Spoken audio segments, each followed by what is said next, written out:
If we haven't alienated you yet, hold on, we're about to get into some real gay shit. Welcome to H.Y.S.T.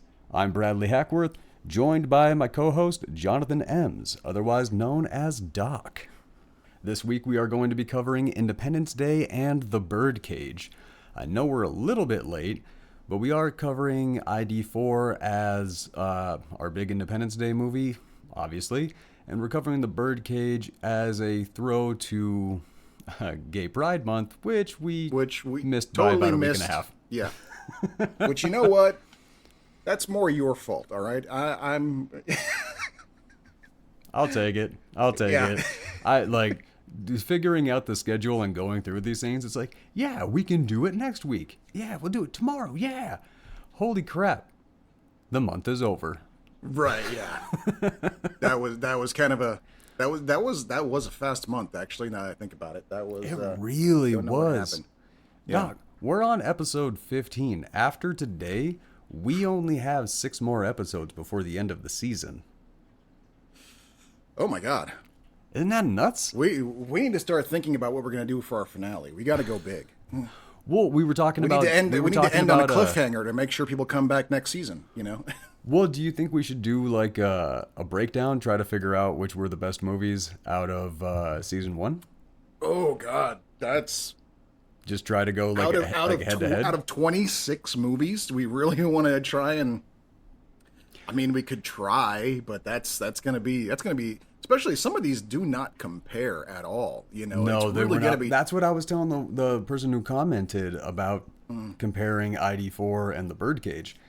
They're both wildly good movies. You cannot compare the two. Yeah, no, they are good movies for completely opposite reasons, honestly. Yes. You know?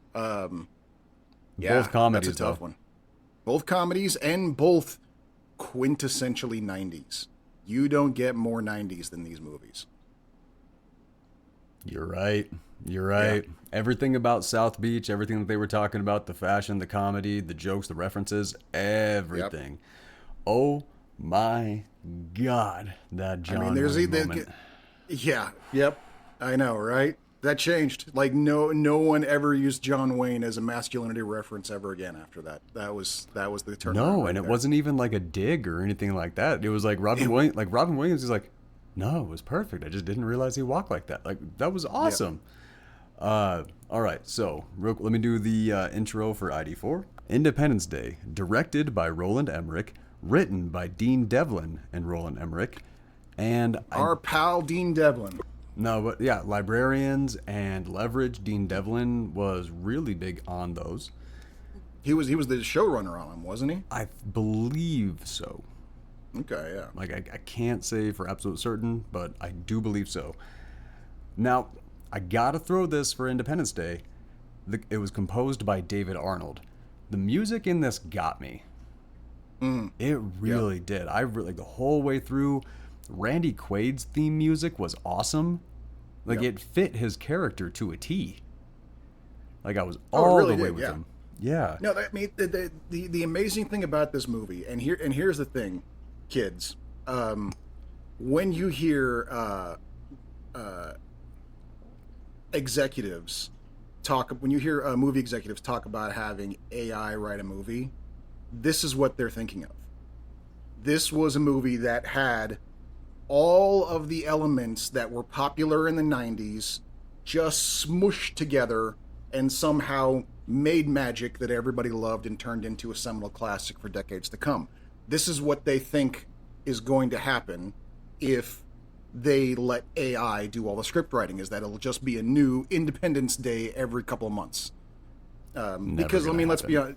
No, never going to happen. No, this was a lightning strike, is what this was. This was an accident that just happened to work, but it really was like the marketing department was given, all the power between, you got your Jeff Goldblum. One of the primary things that really made this sell was the characters.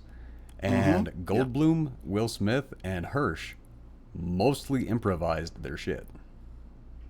Oh, did they? Okay, that makes sense. That does make sense, yeah.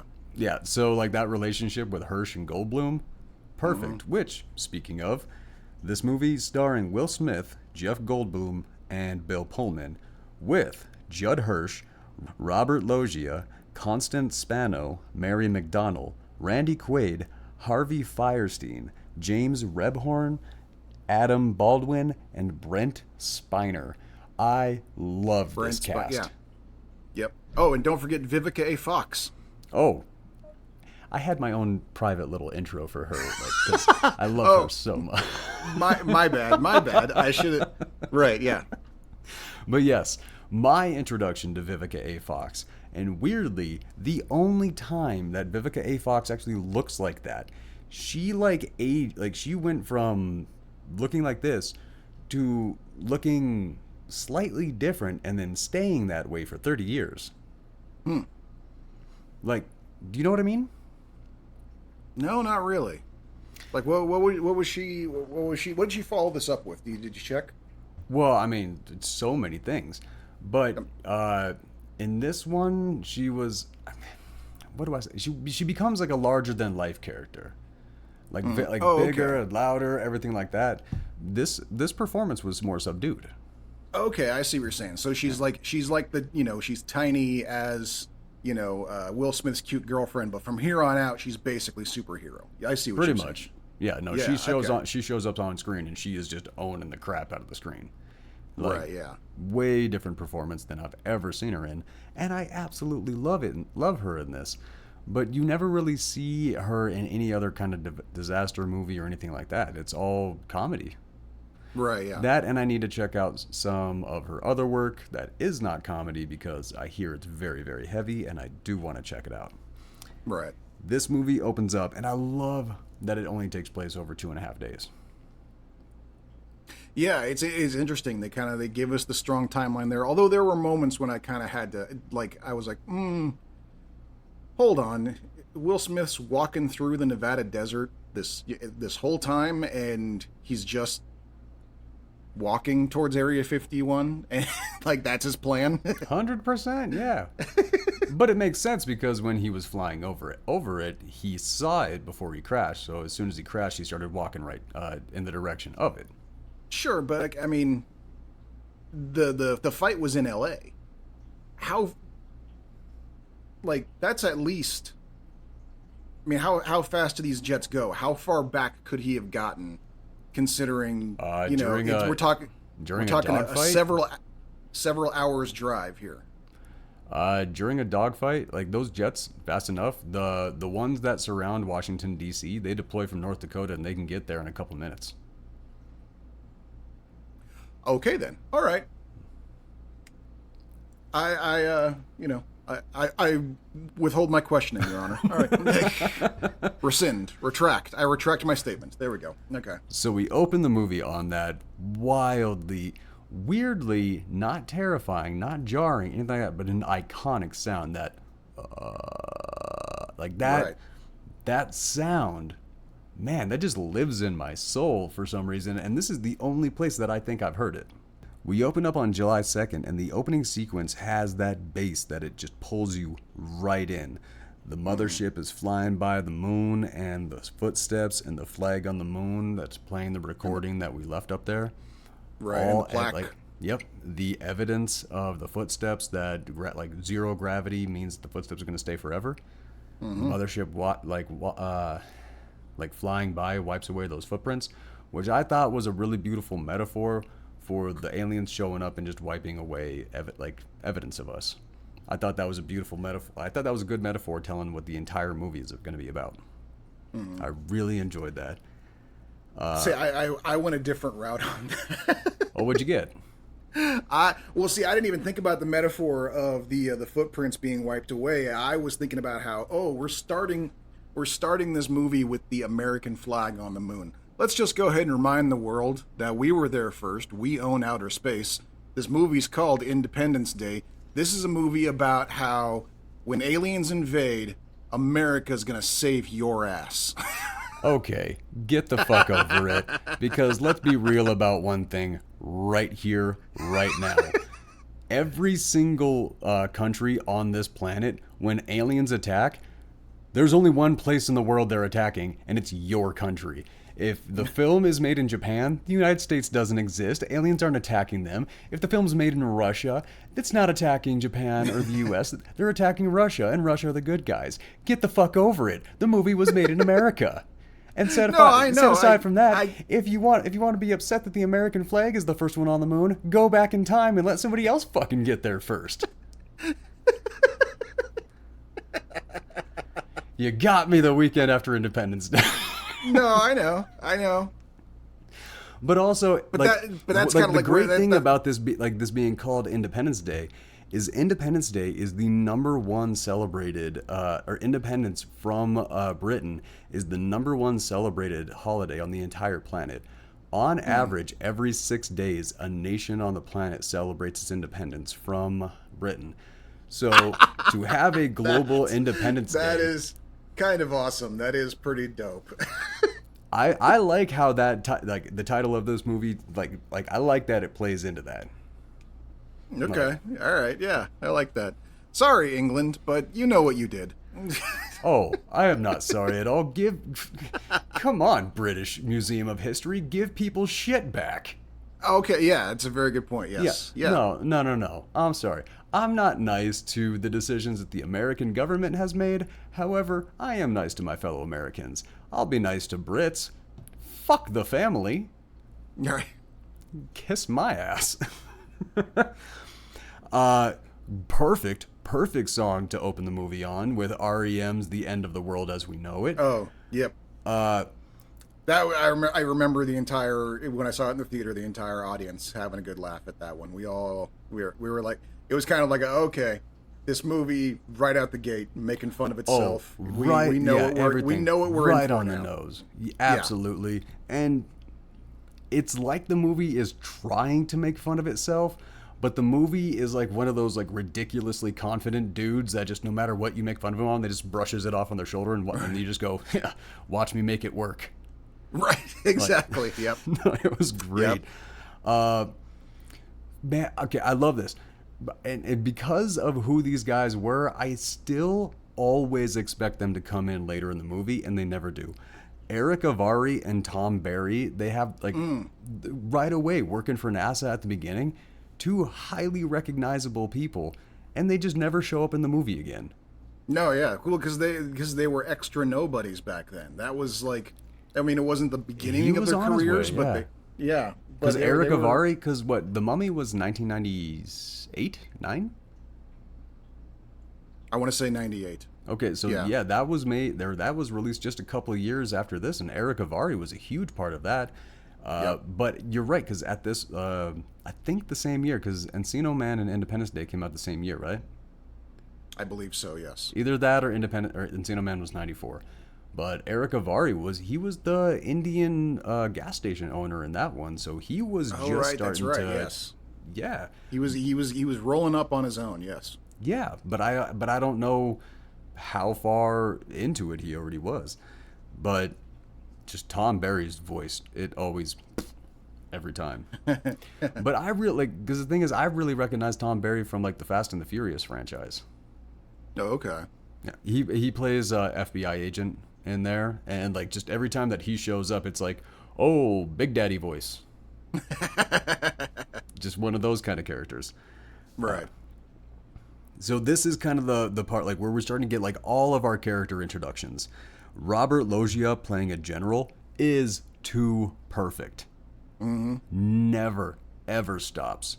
Bill Pullman's intro making him instantly likable. And we get a very charming introduction into the red shirt that is his wife. Right, yeah. But, and it's interesting, too, because I remember, like, this is something that's not going to play as well anymore. But this movie, because like we're introduced to the president, and he gives that little joke about oh, I'm sleeping next to a beautiful young brunette, and his daughter's sleeping there.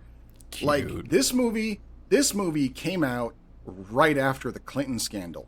That's what that was a reference to. That was a joke about the Clinton affairs. That's what that was. That was a nod to that. I wonder if no that one's actually gonna get that anymore. Was well because I mean that was just a joke.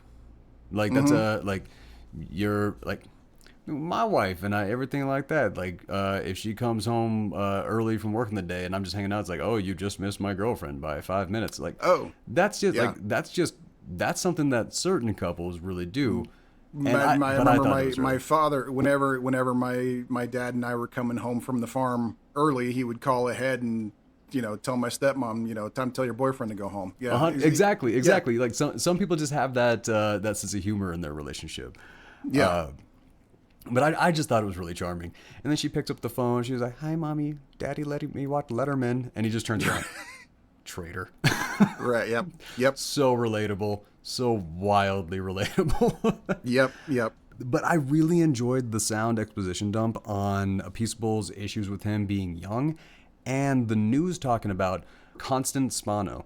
Right. When she's like, it's not about you, it's about they're attacking your age. And they're talking about, it's like, he seems more like the young fighter pilot, like an Oliver Twist saying, "Please, sir, I want some more," when begging for Congress. Right. Yeah. Not gonna lie, I wish people still wrote like that. Yep. Clever No, it's writing, true. references and stuff like that. That I would probably still read the newspaper if it actually read like that. Well, and that's the thing. And that's part of why, I like I said before, I wanted to do this show, was to kind of make sure everybody still gets some of the references. Did you know that Will Smith has a documentary series out? He has a nature documentary Called series Welcome to out Earth, that- yeah. Called Welcome to Earth, yeah. Yeah. That was how this came up, like, most recently, is like, flipping through, the Amazon TV and seeing it on there, Will Smith's Welcome to Earth, and I start laughing. My son goes, "What's so funny?" And I'm like, all right, we're watching ID4 now. Sit down. That's never a bad decision. No, it's not. ID4 can be an annual movie. When I sat down to watch this, my notebook was nowhere near me because I was not taking notes because I knew I was watching this twice this week. That was a guarantee. Because I sat down the first time and I was like, I didn't want to look away because this movie, there's so much movie in this movie. Yeah, no, it really, there is a lot. I love this. Speaking right to it. Okay. One of the best moments. I swear to God, like, weirdly, in like this one moment beats the crap out of like just a shit ton of movies that exist in the movie's entirety. The satellite going towards the mothership and how long it took before it blew up. I remember that, yeah. You see the satellite, you see the ship coming in, and the satellite's getting smaller and smaller. And your mind just keeps getting more and more blown as it keeps getting close. Dude, what an excellent moment. Yes, very, very well done. Really, yes, it was. Then Just in case the NORAD guy is going, "It's the size of Texas. Wasn't enough for you. Let's go ahead and draw you a fucking picture, and what a picture it is. You now get it." Oh my God, it was great. Yes. And that was the thing, because I saw this for the first time when I was a kid. So a lot of the stuff that the exposition that they were delivering for older people to understand, completely missed. In fact, I did not know that they knew that it was aliens until I was older. Oh, even with the slowing down comment? That was the thing. Like when they were like, it's slowing down, I'm like, oh, so they're figuring out what it is. Because I saw the previews. I knew it was aliens. But when I got older, the fact that it was slowing down, everything, what if they do, what if they get violent, all this stuff, didn't key in on it. Oh, interesting. Okay. Keep in mind, I was 8 years old when this came out. Fair. Yeah. So that does paint a little bit. Goldblum and Hirsch playing chess. This, like, I don't know, man. Dean Devlin and Roland Emmerich, the way that they do the character exposition, never unnatural. You get all these characters' backstories. You really get them, and not one point does it ever actually feel like exposition. No, yeah. No, it's pretty well done. Especially, yeah, I mean, they're very good at telling you what you need to know when you need to know it. Yes. And that especially goes for the relationship between Jeff Goldblum and Hirsch, the press secretary. Constance Spano. Yeah. What was her character's name? I can't remember what her character's name was. That's why I have to keep going back to her real name.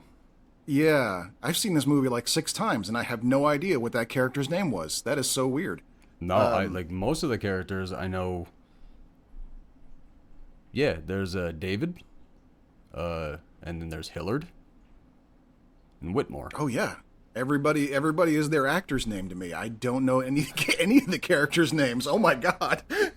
Well, I mean, when you choose iconic people, it's kind of tough.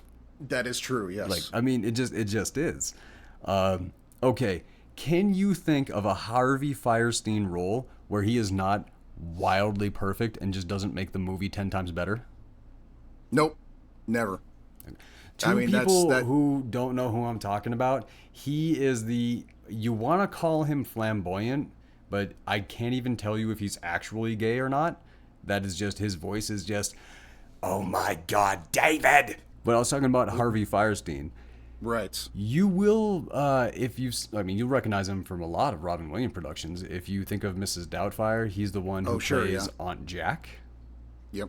Like he is an iconic person in and of himself. His voice, his whole demeanor, he's one of those people who basically is cast not because he's an actor, but because of him. He has such a unique about himself. I don't know what je ne sais quoi. I don't, and I don't know what he is. As the French would say, he has a certain I don't know what. Correct. Yes. Exactly. That might be my favorite Austin Powers joke, by the way. Right. But Harvey Fierstein, you know him as soon as you spot him. You know him as soon as you hear him. But he is at the same time weirdly like, even though he is kind of playing himself and everything, he is a decent actor. He is a different character in everything he does. You care about him, yeah. Yeah, and he's different. He if you compare like his Miss Doubtfire character to his character in Independence Day, these are two wildly different people, but they're also the same person because he's got that very raspy, I've been smoking for 10,000 years voice, while also being really flamboyantly gay sounding, But yeah, don't know if he actually is gay or not. That's just the way he talks. Honestly, it has not been replicated. Couldn't tell you. And then going through the character introductions, we get Quaid's kids, which the kids themselves do not play a pivotal role in the movie. I think they're just there to make us really care about Quaid's sacrifice at the end. That's the thing, and they're weirdly muted characters. Like they are the kids, and weirdly, none of them are in the sequel. No, yeah, and that kind of makes sense. They're also not really. Because I kind of assumed I had I had this moment. It's like, okay, all of these are now orphans. We don't know if this kid is 18 or 16. Like we don't know how old this kid is. And his dad just died. Their mother is already gone. They're all orphans. I kind of had this thought that in the sequel, we might find out that Adam Baldwin adopted them. That would have been an interesting way to go. Yes, that would have been. I thought that would have been a great way to go. Yeah. Didn't happen. No. I really thought that was a big misstep. Introducing Quaid's character and crop dusting the wrong field, and that music that is playing over his goofy damn ad, that is perfect. That is what I would call the quintessential Randy Quaid music. You could put that in anything that he's in, just in the fight sequence, in The Paper, in a bowling montage, in Kingpin. That music made sense. Yeah, no, that's true. That is definitely his theme song for sure. David Arnold, dude, what a composer! I need to check out. I want to check out and see what his other work was because I had to have loved it. I just don't know what it was. Dude, the separation from the mothership and all of the different ways of discovering it, the Oval Office banter, the visual representation from the submarine, the live news broadcast, the plane crashing right into the freaking thing, like the surveillance drone, and then finally people's eyes when we just get to see it unveiled. That is one of dude, that reveal is the best of all cinema. Yeah, no, it's absolutely iconic. Yes, 100%. And What I even don't think what it's even been. compares to it?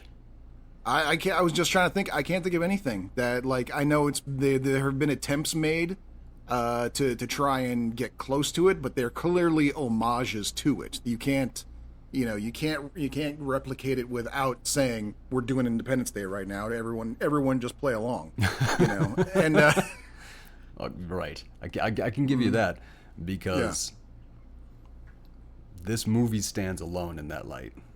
absolutely, yeah. And I think part of it too is it was in the heyday that CGI was really starting to come on its own, and so the fact that they were able to pull off that effect of it coming out of the clouds over the city and have it like now it doesn't look as realistic as it used to, but at the time that was mind-blowingly realistic. See, I'm really happy that I don't have an amazingly good TV.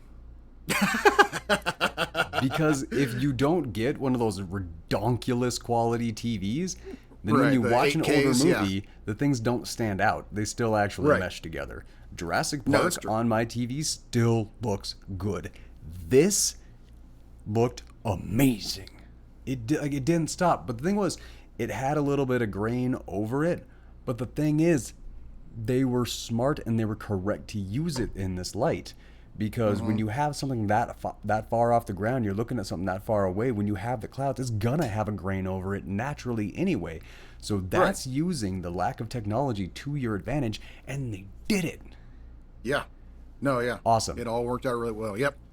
True artistry. Yes. Like absolutely. I will give them that. That harkens back to the days of George Lucas before he had unlimited power. Yep. Like they had restrictions, and wow, what they did with it. Yep, absolutely. Loved it. This I don't think I ever noticed until today's viewing. The news was talking about the satellite interference as Goldblum is working out the hidden signal. They're literally talking about it, and he can hear it. Like the subliminal messaging going into his head as he's working it out. All of this was happening. That seed was actually laid out by the news that was playing when Fierstein went to go try to get his attention. Never caught that. At least if I did, I didn't notice that. My take. I didn't catch that before really either. But my take on it was like that was why Fierstein was panicking, is because their signal was getting fucked up and the TV signals were looking weird, and there were people tuning out and stuff like that. And so that's what Fierstein was saying. He was like, our signal's all fucked up. We're trying to go to another satellite, but the satellite's not there, and that's. So it's the very nature of the fact that he's trying to figure out why that TV station is having trouble broadcasting. That is why he was... No. Like everything you're saying, that's why he got on it in the first place. But when Fierstein came up to him after he was already kind of in the investigation, as Fierstein is walking up to him, the news position is talking about the struggle with the signal and everything like that in the satellites. So, no, it was already into it. Basically, letting him know that it's not just their station; it's everywhere. Yeah. Then just telling everybody to head to the basement. And I'm sorry, Fierstein is such a small part of this movie, but oh my God, he makes such a huge part of this movie. He's on the phone with his mom, he's like, no, tell her to get out of town. She's got to go. Mom, grab your stuff. Why did I send my mother to Atlanta? Right. Yeah. No, yeah, and that moment right there is quintessentially there are no small parts. That Harvey Fierstein proves it in that moment right there. He brought so much color to what could have been a very flat exposition scene about the countdown. Instead, it was, no, some people's favorite moment of the movie. Yeah, exactly. Yeah.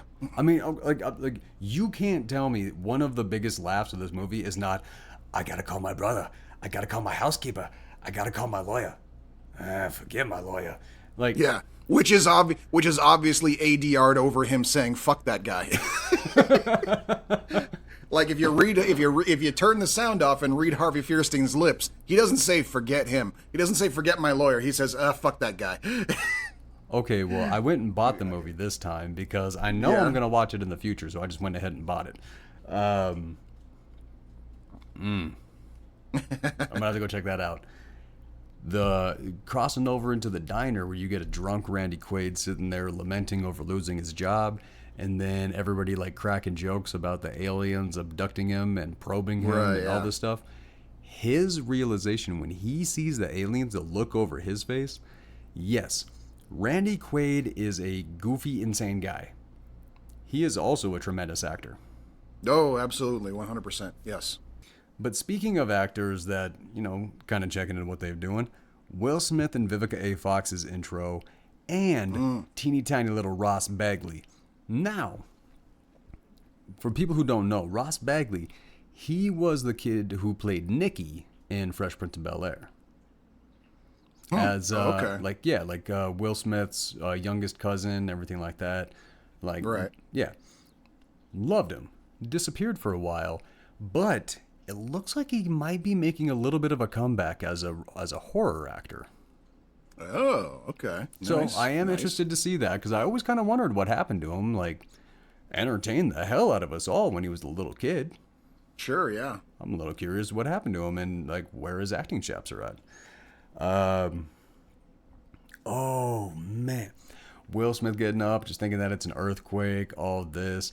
And I just like, that was something that I really enjoyed, because how unbelievably relatable is that? The whole world is ending, everything, giant political agenda, something happened, all this. You just didn't wake up in time. Right. So you, like, everybody else is freaking out about it, and you just don't know about it because you're too busy just sleeping. Well, I had something similar happen actually on January 6th. I spent the day cleaning my mom's garage and listening to music, and when I was done, my mom looked at me. She comes out to inspect my work and looks at me and she goes, "You seem like you're in a good mood. You must not have been paying attention to the news." Yeah, I had a very different day that day. Yeah.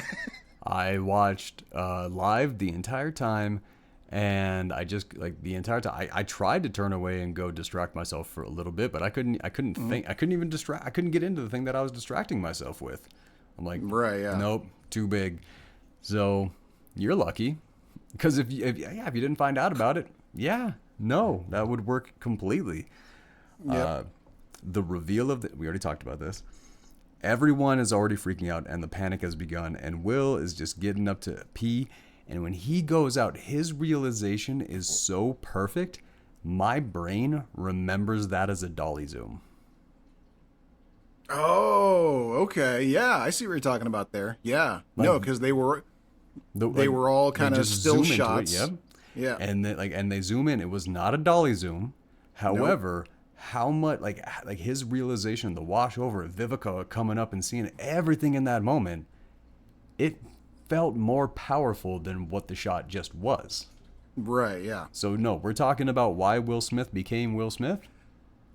That just, and the best part is like barely even a shot of the ship. Like, he sees his neighbors over here, he sees the neighbors over there, and it's like there's a whole bunch of, like, he's like, wait, people are packing up their cars and panicking, and there are people standing in the street staring off. And so he finally looks off the cliffside, and we get a very short glimpse of the ship over LA for like 2 seconds. The rest of it is just Will Smith, and it just Will Smith going, and then finally Vivica A. Fox, even at the same time, she's, she waits a couple seconds for him to not answer her before she even looks that direction and sees and the then ship, the little kid coming in, bang bang, like, that was perfect. He's been dialed in for a while now. He's like, what up, dude, man? I'm shooting at the aliens. Like, oh, he's playing all this, and like, he's being completely honest the whole time, and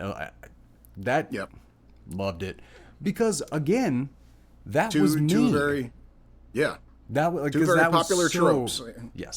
Yes, you completely. This is where I understood Vivica A. Fox's career going off. Very, very small moment. Her and him arguing about like everything that's going up, and then him trying to comfort her, and then like, why are you acting like this? Why? Just rips the curtains over. That's why. Right. Yeah. Perfect. And that, but and that's and that's the thing. Like you're a little bit more military family than I am. You know, all of my, you know, I do have family in the military, but all of them waited until they finished serving before they got married. But that's kind of one of those things where I've often wondered, like, is that, how much of a thing is that really? If you're hooked up, married or otherwise, with a soldier, can you really get mad when they're called to duty, especially when it's fucking aliens? I mean, if I were dating a soldier and I saw the aliens, I'd be like, let me pack you lunch. Looks like you're going to work, you know? Because here's one of those things. Yes, because it doesn't matter how you feel. You still got to go. Like, you could be upset about it. You could be everything like that. And there's also kind of like, you kind of imagine, yes, if your unit calls you up and it's like, hey, we got a mission we got to do, everything like that, pretty much guaranteed success that we're going to come home. You're going. Right. You have another mission, hey, suicide mission, we all know we're going to die. Yeah, your partner might be like, hey, skip this one. I do kind of understand. It's like, you're going to go get in a plane and go bang, bang to that? Dude, go AWOL. Like, that's where I was kind of thinking where she was saying, like, come on. But fair enough. All right. So I that's where I was kind of going with that. So this is the moment where all the characters are kind of getting into their position to somewhat be separated. Goldblum goes to get Hirsch and then winds up with a gun in his face. And the father-son banter is pure and solid gold literally the whole way through the movie. Hirsch and Goldblum, perfect. Hirsch has got this character dialed in so hardcore. You gotta was he playing himself? Had to be. Because he was too smooth and too natural and too perfect in every weird little thing that he was doing. Yeah. You know, every double take, I'm driving, like every word out of his mouth was just too smooth and perfect. Where did that character come from, or was he just playing himself? I have no idea, but it was absolutely awesome. Then we get the Case family taken off, and you can recognize the you don't want to die, you don't want to spend your last night on Earth a virgin, do you? Like that dude. That's the same douchebag from 10 Things I Hate About You. Oh, okay. That dude's whole career has been douchebaggery. He's got that face. He's got the face. It does, and I do feel for the man. Like, I do. It sucks. Which just kind of goes. It plays into what you're saying before. It is kind of odd how unimportant the kids are to the rest of the story, because we've gotten a lot of build-up to suggest they're main characters, with the way the kid's having to chase his dad down about it being the wrong field, the way he's kind of like, teenage daughter starting to do her whole kind of like rebellious thing, and older brothers having to come and the little kid and the youngest brother has asthma. Yep, and even like, when they're driving, has to like pull over and get sick. He's got some, serious sensitivities going on there. Like, there's little hints to suggest there's a lot of character going on with these kids that just all of a sudden hits a brick wall as soon as they get to Area 51. We practically forget they exist almost, if not for the very final scene. Like, it's just like they basically exist just for the emotional impact to be so much more impactful at the end.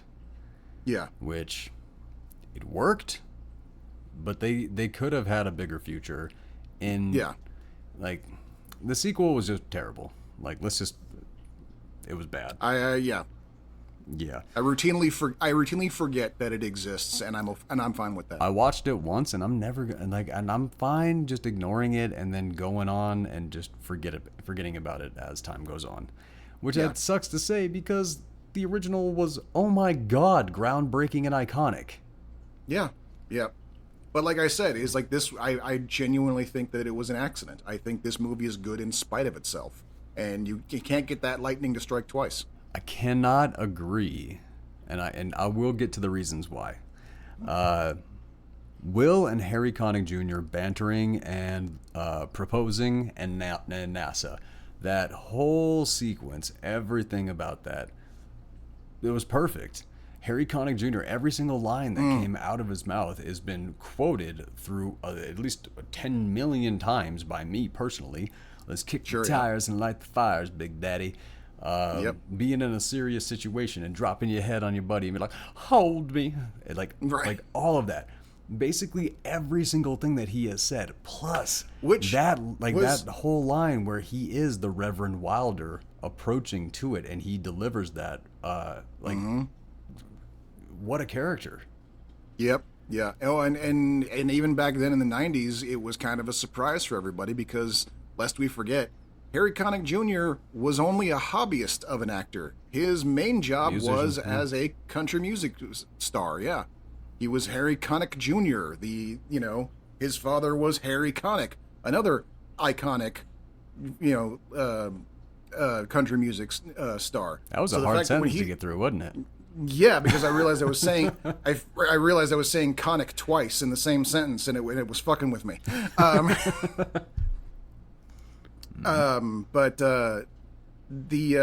yeah, it's like when he started getting into acting, I can't remember the name.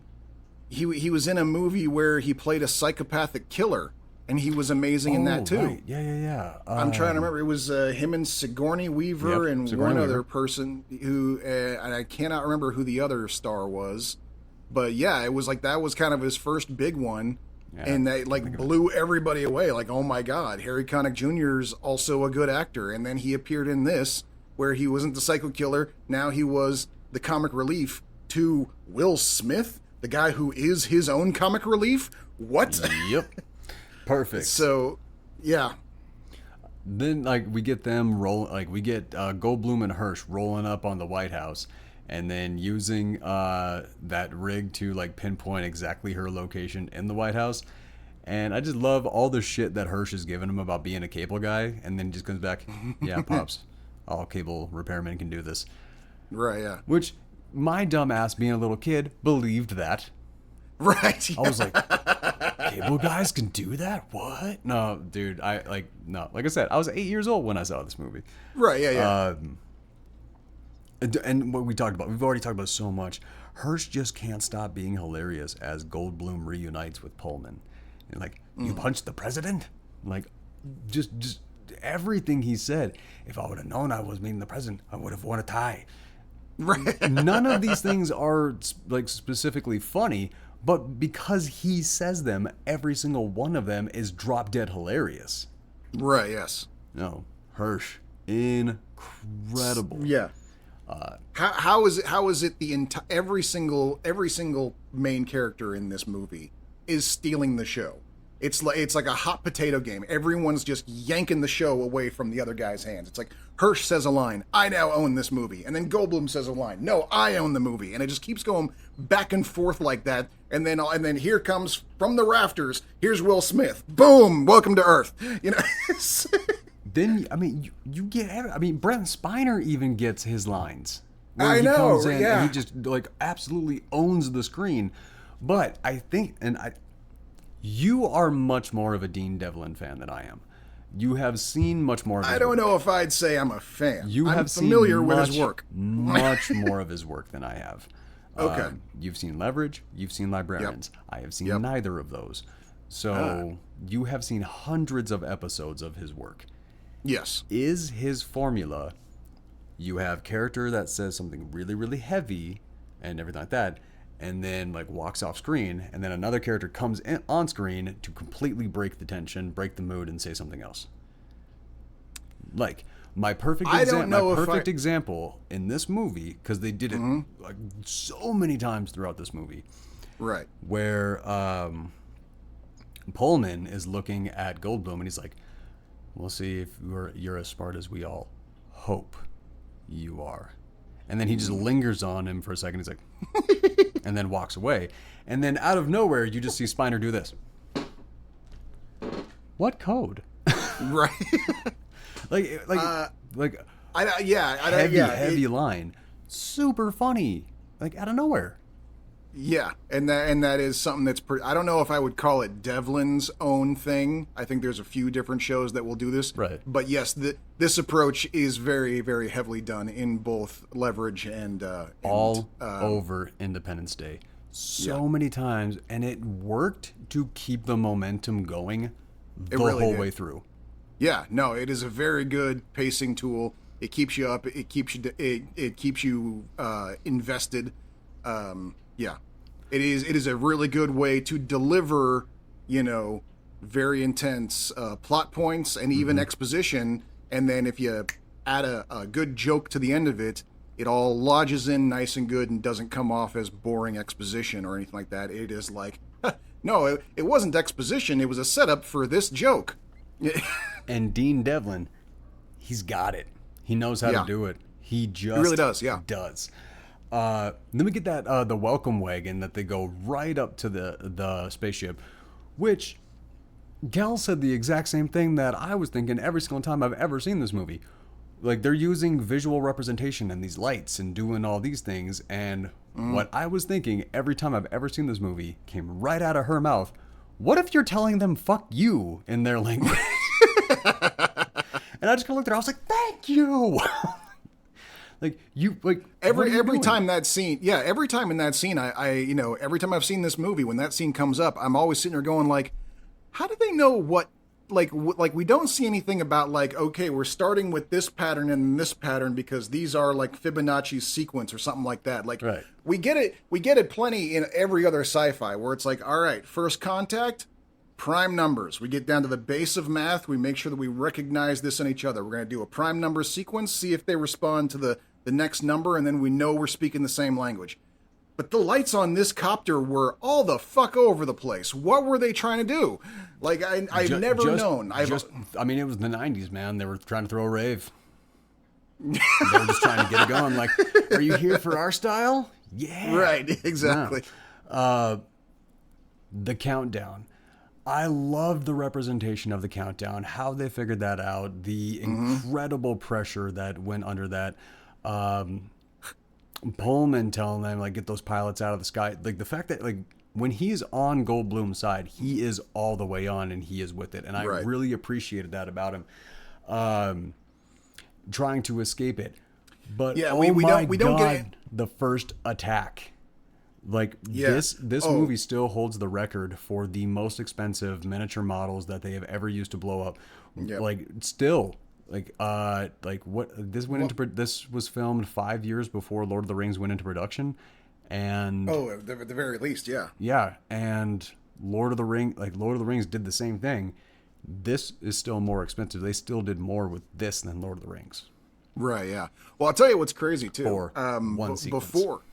Before we watched this, before I watched it for tonight, not by coincidence, it's 4th of July weekend, duh.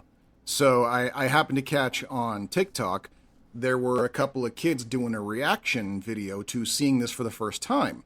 Mm-hmm. And when I say kids, I mean like 20 something. I don't know. They I don't think they were teenagers, but they were shit. Yeah. But when this sequence started, like when the actual like laser shot and we first see the LA Tower blow up, and then we see the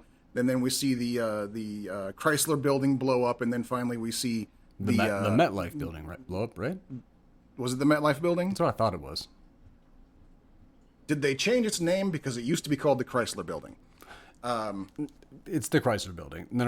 Okay. I think I'm thinking DC. No, wait, no. DC was the White House. What am I thinking? Yeah. So then they see the White House blow up. Was it the White House or was it the Washington Monument? It was the White House. It was the White House. Okay. Yes.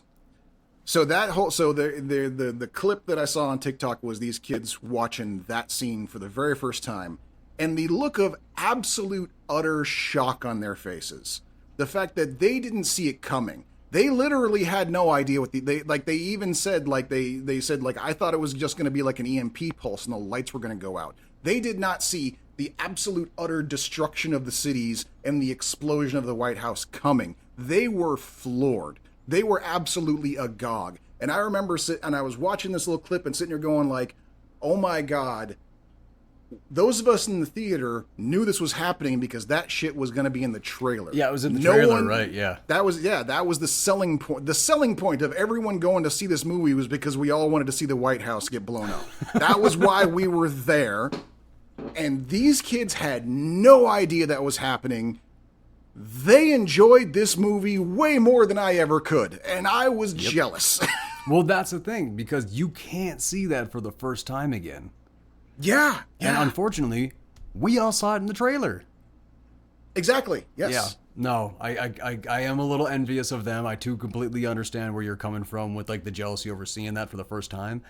However, I'm so happy that like that level of shock still lands on them because that shot is great. Yes. The shot is amazing. It really is. It holds up after all this time.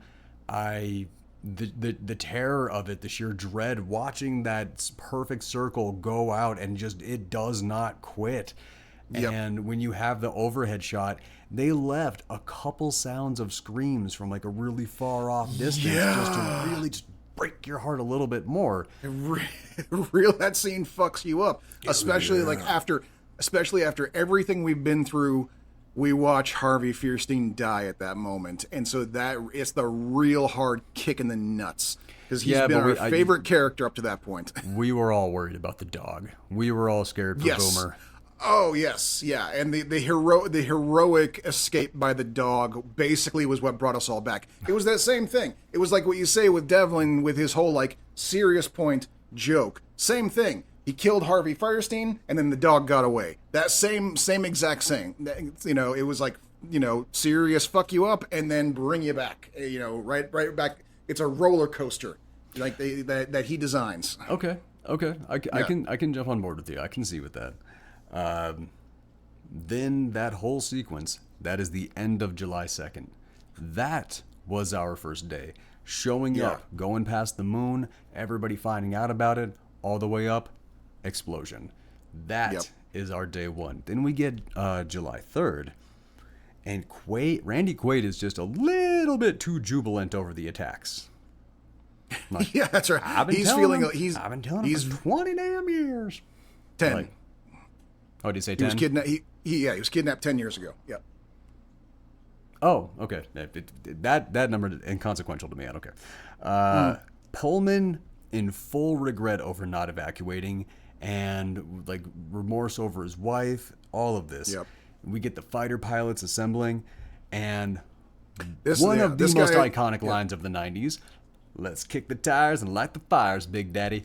That is one of the most, like, the absolute most iconic lines of the 90s. I remember how, like, when he said it, I had to stop and think, like, wait, is he quoting another movie? Because that line is way too commonly used. I had forgotten that this was where it originally came from, because people have been saying that for 30 fucking years since. You know, as soon as he said it, it was iconic. The moment it left his lips. But I mean, just to him, like, you got your victory dance. I got it right here. Dude, Harry Connick Jr., I wish he had a much more prolific acting career, because I can't imagine I wouldn't like have wildly enjoyed him the whole way through. Well, I remember after seeing the movie, I considered getting into his music because he impressed me so much. It didn't really work out for you, did it? No, it didn't. No. Yeah, but, you know, he's fine. He's adequate. I'm sure he's doing fine. You're not a country guy, though. Not really. No. Yeah. Yeah. No. That I mean, that's for you or it's not. We talked about it earlier. The Reverend speech as the pilots approach, also iconic. Just like he's comforting his buddy, like, I'm sure she got out, or as the good Reverend would say, like he goes into that and gives that speech, and the score that kicks up while he's doing that, the dialogue in that, like all the other pilots going, you know, amen, Reverend, like all like the closeness, the brotherhood that you felt in that. Goosebumps. This movie gives me goosebumps and tears every time I watch it. Every time, hands down, can't stop.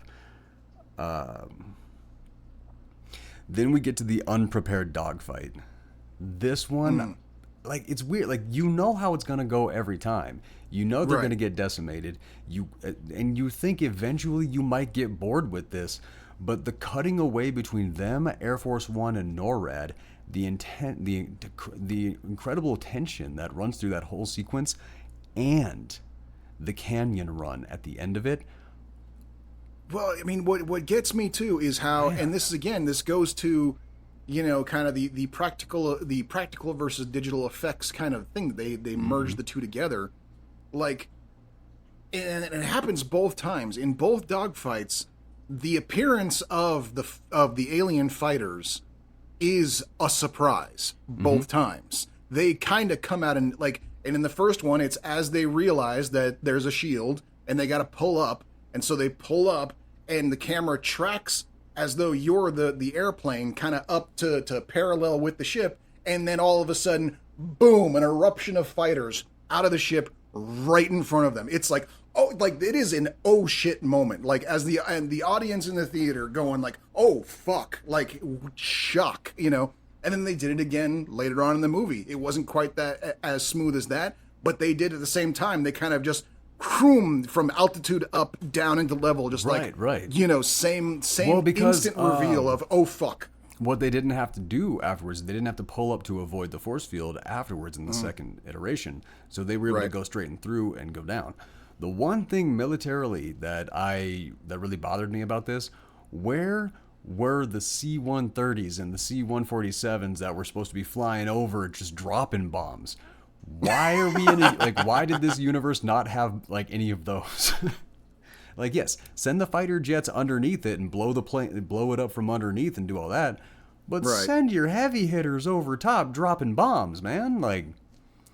I wondered that too. I'm not even a military guy, but part of me went all right, so we know, I went back to Stargate where it's all right, bullets don't get through. What if slower shit? What if it's a speed thing? What if we just throw rocks at them and will that get through the shield?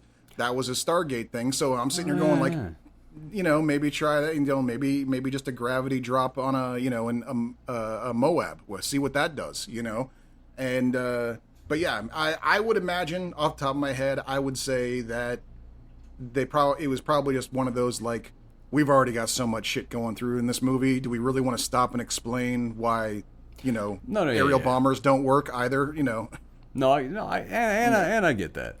I just did. Taking down the canyon run. We were talking about that a little bit. Phenomenal sequence. That's where we lose Harry Connick Jr. That was a heartbreaking one. I hated that moment. Then taking out the alien fighter with a parachute and then him launching off. God damn, his landing on with that parachute still makes me hurt. Every time. It's almost like you can hear his ankles break when he lands. Yeah, every time. And it gets me. I never see it coming either. And every time that, like I said, 5-6 times I've seen this movie, every time I'm still surprised by that scene and still wince at it. Yeah, it hurts every time I even think about it. But then he lands and comes up, and I love this as he coming up look at you, ship all banged up, his whole everything as he's coming up to it opens. Because Harry's dead, so now he's got to carry the comedy routine all on his own, and he does. There you go. Then we get the reveal of the alien's exoskeleton.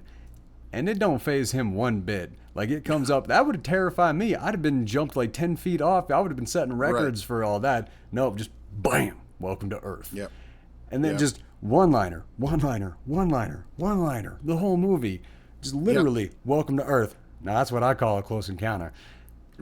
Dude, every line of this movie is quotable. It's a little much to have two end lines in the same scene, and yet it works somehow. Yeah, somehow all of this works. Then we get to see Vivica finding the survivor hauler.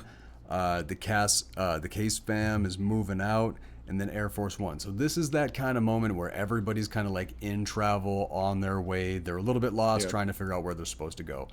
Everybody is in this moment. Which, that was one thing the movie did really well. Every single character was going through the same thing at the same time. Yeah. They were all finding out at the same time. They were all getting into position before the attack at the same time. They were all running away from the attack at the same time. They're all recollecting their shit at the exact same time. Every single character is going through the exact same character journey at the exact same time because of the extreme external force forcing everybody to go through the same thing at the same time, which is that unifying human effect. When your country gets attacked, it brings you together as countrymen. It's kind of a thing. When your planet gets attacked, you're all going through the exact same journey together. Race, creed, gender, all those things fall to the wayside because survival becomes the thing that matters most. And that's one of those things, like, that's kind of what's always bothered me about a lot of post-apocalyptic, movies and TV shows, where it's like, everywhere you go, if you run into other people, you've got to hold a gun on each other in case, the person you're meeting wants to, like, eat you or some shit like that. We saw the exact opposite of this, and in my opinion, the far more realistic version of everything, which is, it was like, even when post-apoc happens within 2.5 days, and you don't even have the time to start starving yet. Yes, that is how it would go. But once starvation kicks in and people ain't farming anymore and all this stuff, problems. All right, we can get into that at another time. I've got a whole thing on that. That's an hour right there alone, son. Right back in to Goldblum and Hirsch and the comedy gold. And just Goldblum getting airsick on Area 51. And Hirsch like, look at you. On Air Force One, not Area 51, Air Force One. We can go up, we can go down, we can go back, we can go forward, we can go side. And Goldblum like imitating him as they're doing that and just getting sicker. He's getting in his head. He's getting in his head. Yep. That was too funny. Every moment with those two was just comedy gold. Just made that was weird. Just watching them, it was funny, it was heartwarming, and it just made you feel good about. I don't know, it just made you feel good. Yeah, that is a good father and son relationship, and I really appreciated that. He takes off, and then he gets another moment with Spano, where they're talking about like, oh, love was never the issue, and he's like, all you need is love. John Lennon said that. Shot in the back. Very sad.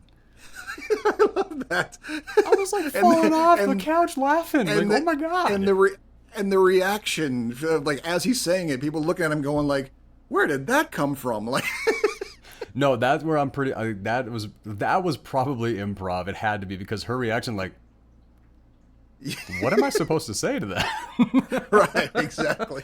That loved it. Talking about the nuclear fallout discussion, and they should go for nukes. Goldblum comes in, and then the frickin' SecDef telling him to shut up, and then Hirsch coming in, Papa Bear like crazy. Yeah, and like I love as soon as like, no, don't you tell him to shut up.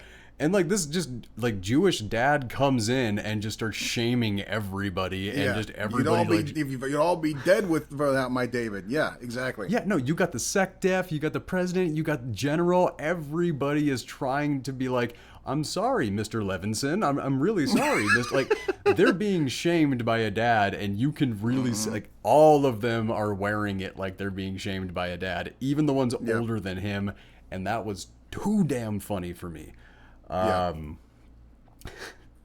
Then him talking like ranting about Area 51. You do then, and then SecDef. That's not entirely inaccurate. Yeah, I'm sorry. Goldblum just what? Yeah, which part? Like, right? Yeah. How can every line of this movie be funny? And it's an action movie. Every line. By getting the right people and telling them that they're allowed to go off script. Apparently, that's how you get it. I guess so, man. Just that was great. Oh my god, this is way too many people's favorite part of this movie. Just Will Smith dragging an alien through the desert, ranting about everything. Now here's apparently the thing. That was filled with a lot of just terrible smelling stuff. And they actually put bad shit in there. Okay. They did. And like Will Smith didn't realize he was going to be dragging something that actual heavy across the desert. So he was in there and he was just pissed off and he was actually ranting. And then all of a sudden the wind kicked up and that nasty ass smell just hit him and he just freaks out. And what the hell is that smell? That was unscripted. So that was all. It was all actual Will Smith going on, like not just him riffing, but him actually reacting to the director going, let's see what happens when we turn the pressure up. Yep. Then Will Smith goes and just kicks it and kicks it. He's like, I could. Now, when I was a kid, I thought he was saying I could have been in a barbecue, which I thought he was saying, like, you could have fried me in that fight or something like that. Like, if his plane would have blown up, he would have been barbecue. As an older man, now I understand the sheer massive sadness and just, it was like, I could have been at a barbecue. It's like, that's what you wait all year for, man. You wait all year for that 4th of July barbecue, and I am with you, sir. Because if anybody invites you to a barbecue, you go. If a black woman invites you to a barbecue, you get your ass there. I will be stereotypically racist about this to the end of the world. That is some of the best cooking. Oh yeah, for sure. I talked to my buddy that we're writing the other series with. Not disagreeing with you at all. No. I don't know why anybody would. Like, you just don't want great cooking? Yeah, running into, we talked about this, running into the caravan of RVs, and everyone's headed to Area 51 now. Air Force One, all the people on there, Will Smith and the alien corpse. Kind of a cool thing about, I want to get that in a second. My one thing about the caravan of RVs going through the desert. Right. What happens when anybody runs out of gas? I've had that same thought every time. Happens. Yeah. Yep. It's like when the first person runs out of gas, that's where we're setting up camp. Right. Yeah. There you go. Yep. Let the fates decide where. Yeah. And I mean, presumably they had somewhere to go. I mean, only the major cities were destroyed. Find yourself a small town with a gas pump. Well, yeah, in the U.S. it was only the first 3 cities that had been, no. They so we saw the first 3 cities in the initial attack, but they went over to like Houston and all the other places. Like they hit all those places as well. Yep. Right. Okay. Yeah, but they only talked about that after the fact. The alien research facility with Data and Jane. What a weirdly iconic moment for literally. You have Jane coming down and introducing everybody, Data showing up. Right. That is the perfect but he's not, science he's fiction. Not Jane, he's not Jane yet. No, he's not. However, retroactively, this is one of the this is a perfect science fiction collection. You have Star Trek, you have Firefly, you have Spaceballs, you have Earth Girls Are Easy, you have I mean, you have so many of all of these science fiction characters all coalescing and meeting into this one. It's great. I loved it so much, and there was no reason for it, and it just was awesome. Pullman asking, where do you get funding for this? And then Hirsch, well, you don't actually think they spend $20,000 on a hammer, $30,000 on a toilet seat. Yeah. That is real world shit. Yeah, and it's the crazy thing. People don't even talk about that anymore. I remember that being, because that first, it was 60 Minutes. The news show called 60 Minutes. I don't know if it's still on the air. Dude, that is, yeah. But they're the ones who kind of busted the story back in the 90s, where they're literally it's still here, dude. The show? Yeah, it's still around. Oh, okay. I haven't heard from them in a long time, because they used to be the ones who broke all the major stories, and now it's what's 60 Minutes doing now? They're just doing celebrity interviews. Is that it now? I mean, I don't know what's going on. That's a good question. I actually don't know what they're doing now. Probably the same thing, but I mean, when's the last time that you actually sat down and watched cable? Yeah, that's a very good point. Yeah. But yeah, it was. But that's the thing. It's it was 90, 93, 94 when they come out with this news report that there's literally they're talking to the colonel or whatever in charge of this big distribution warehouse, and they're just oh yeah, so it's someone orders a hammer, we got to package up the hammer, and it costs this much. It costs $6,000 just to get this one hammer to this one base, because we only order one at a time, and we got to put it through the whole thing. And it's this whole thing about, how it's $50,000 for one toilet seat, because they don't do anything in bulk. It's all sent one at a time to every base around the world. And yeah, it was this big total lie. But yeah, It's a slush fund. It's money laundering. We're all aware of that now. Yeah. But, well, now, yeah. Yeah. Revealing Chekhov's spaceship. It was great. Yep. And oh man, how pissed off Pullman got with Brent and Spiner talking like the last 24 hours has been really exciting. Yeah. Like Pullman every time Pullman freaks out too, like I felt it here and I felt it here. Like he has that way about him that everything he says, it really, it gets you. And then Spiner's like, wait, hold on. Do you want to see him? And he takes him to the freak show. This is the moment. So Roland Emmerich, he asked for 2 different versions of the aliens to decide on which ones they wanted to go with. He loved both of them so much that he decided to put the one alien inside the other alien. That was not the original idea. That was what he came up with because he couldn't decide between the 2 different concepts for the alien, so you wound up with the alien and an exoskeleton.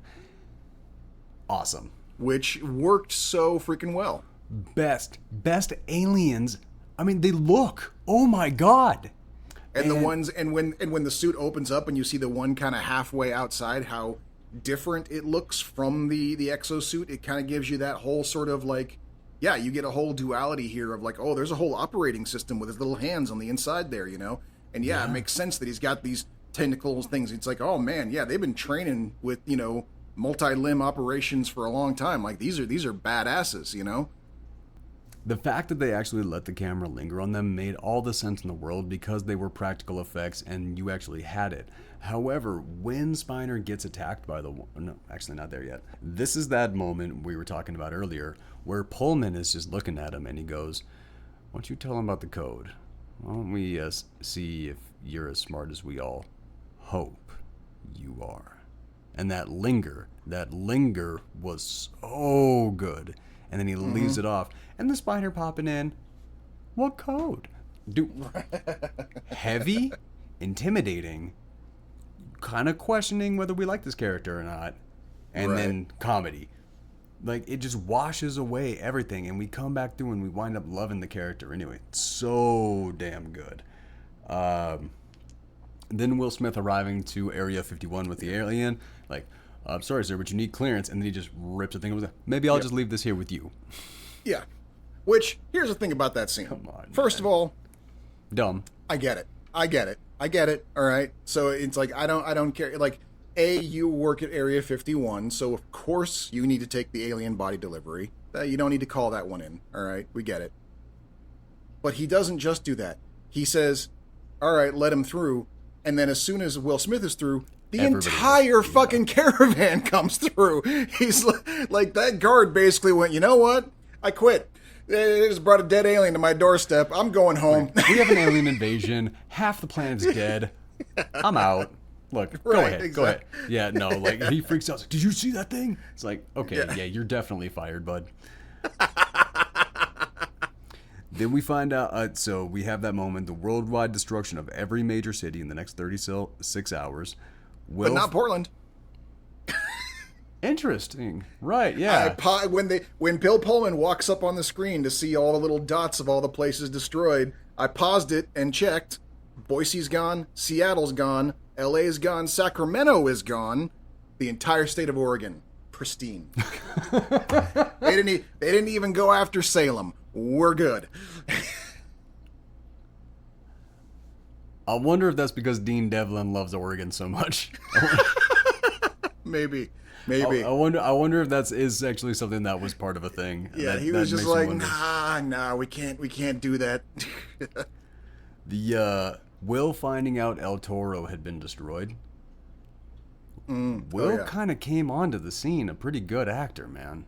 No, yeah, he like pulled how out, much that he had hit the whole when, range. Yeah, when Robert Loggia told him that El Toro's been destroyed, and just like it looked like somebody just punched him in the gut and everything. Like I felt that. I really, really did, and I really appreciated it. Dissecting the alien and the attack on Spiner's mind, and that whole release me. Yeah, haunted my dreams, man. Straight up did, and I absolutely loved it. Then the telepathic attack on the president, And then, is that glass bulletproof? This is the moment that Adam Baldwin got the roles that he got in the future. No, sir. Gets up, blasts the glass, goes over, checks on Spiner, finds out that he's dead, even though apparently he's not dead because he's in the sequel. Right, yeah. I thought that was weird, too. When I heard he was coming back for the sequel, I was like, what? But he's dead. He was so very dead. Yeah, no, Jane even checked him out. Like, found out he was dead. Like, right. Oh, this is, like, what? But then he goes and just ice cold, just puts the bullet in the alien. That was where Jane got cast. Yep. That's how Jane became Jane. Absolutely. 100%. That's how we got Casey and Chuck, because apparently you went back to watch the original series again, but you still haven't checked out Chuck, even though you've downloaded it.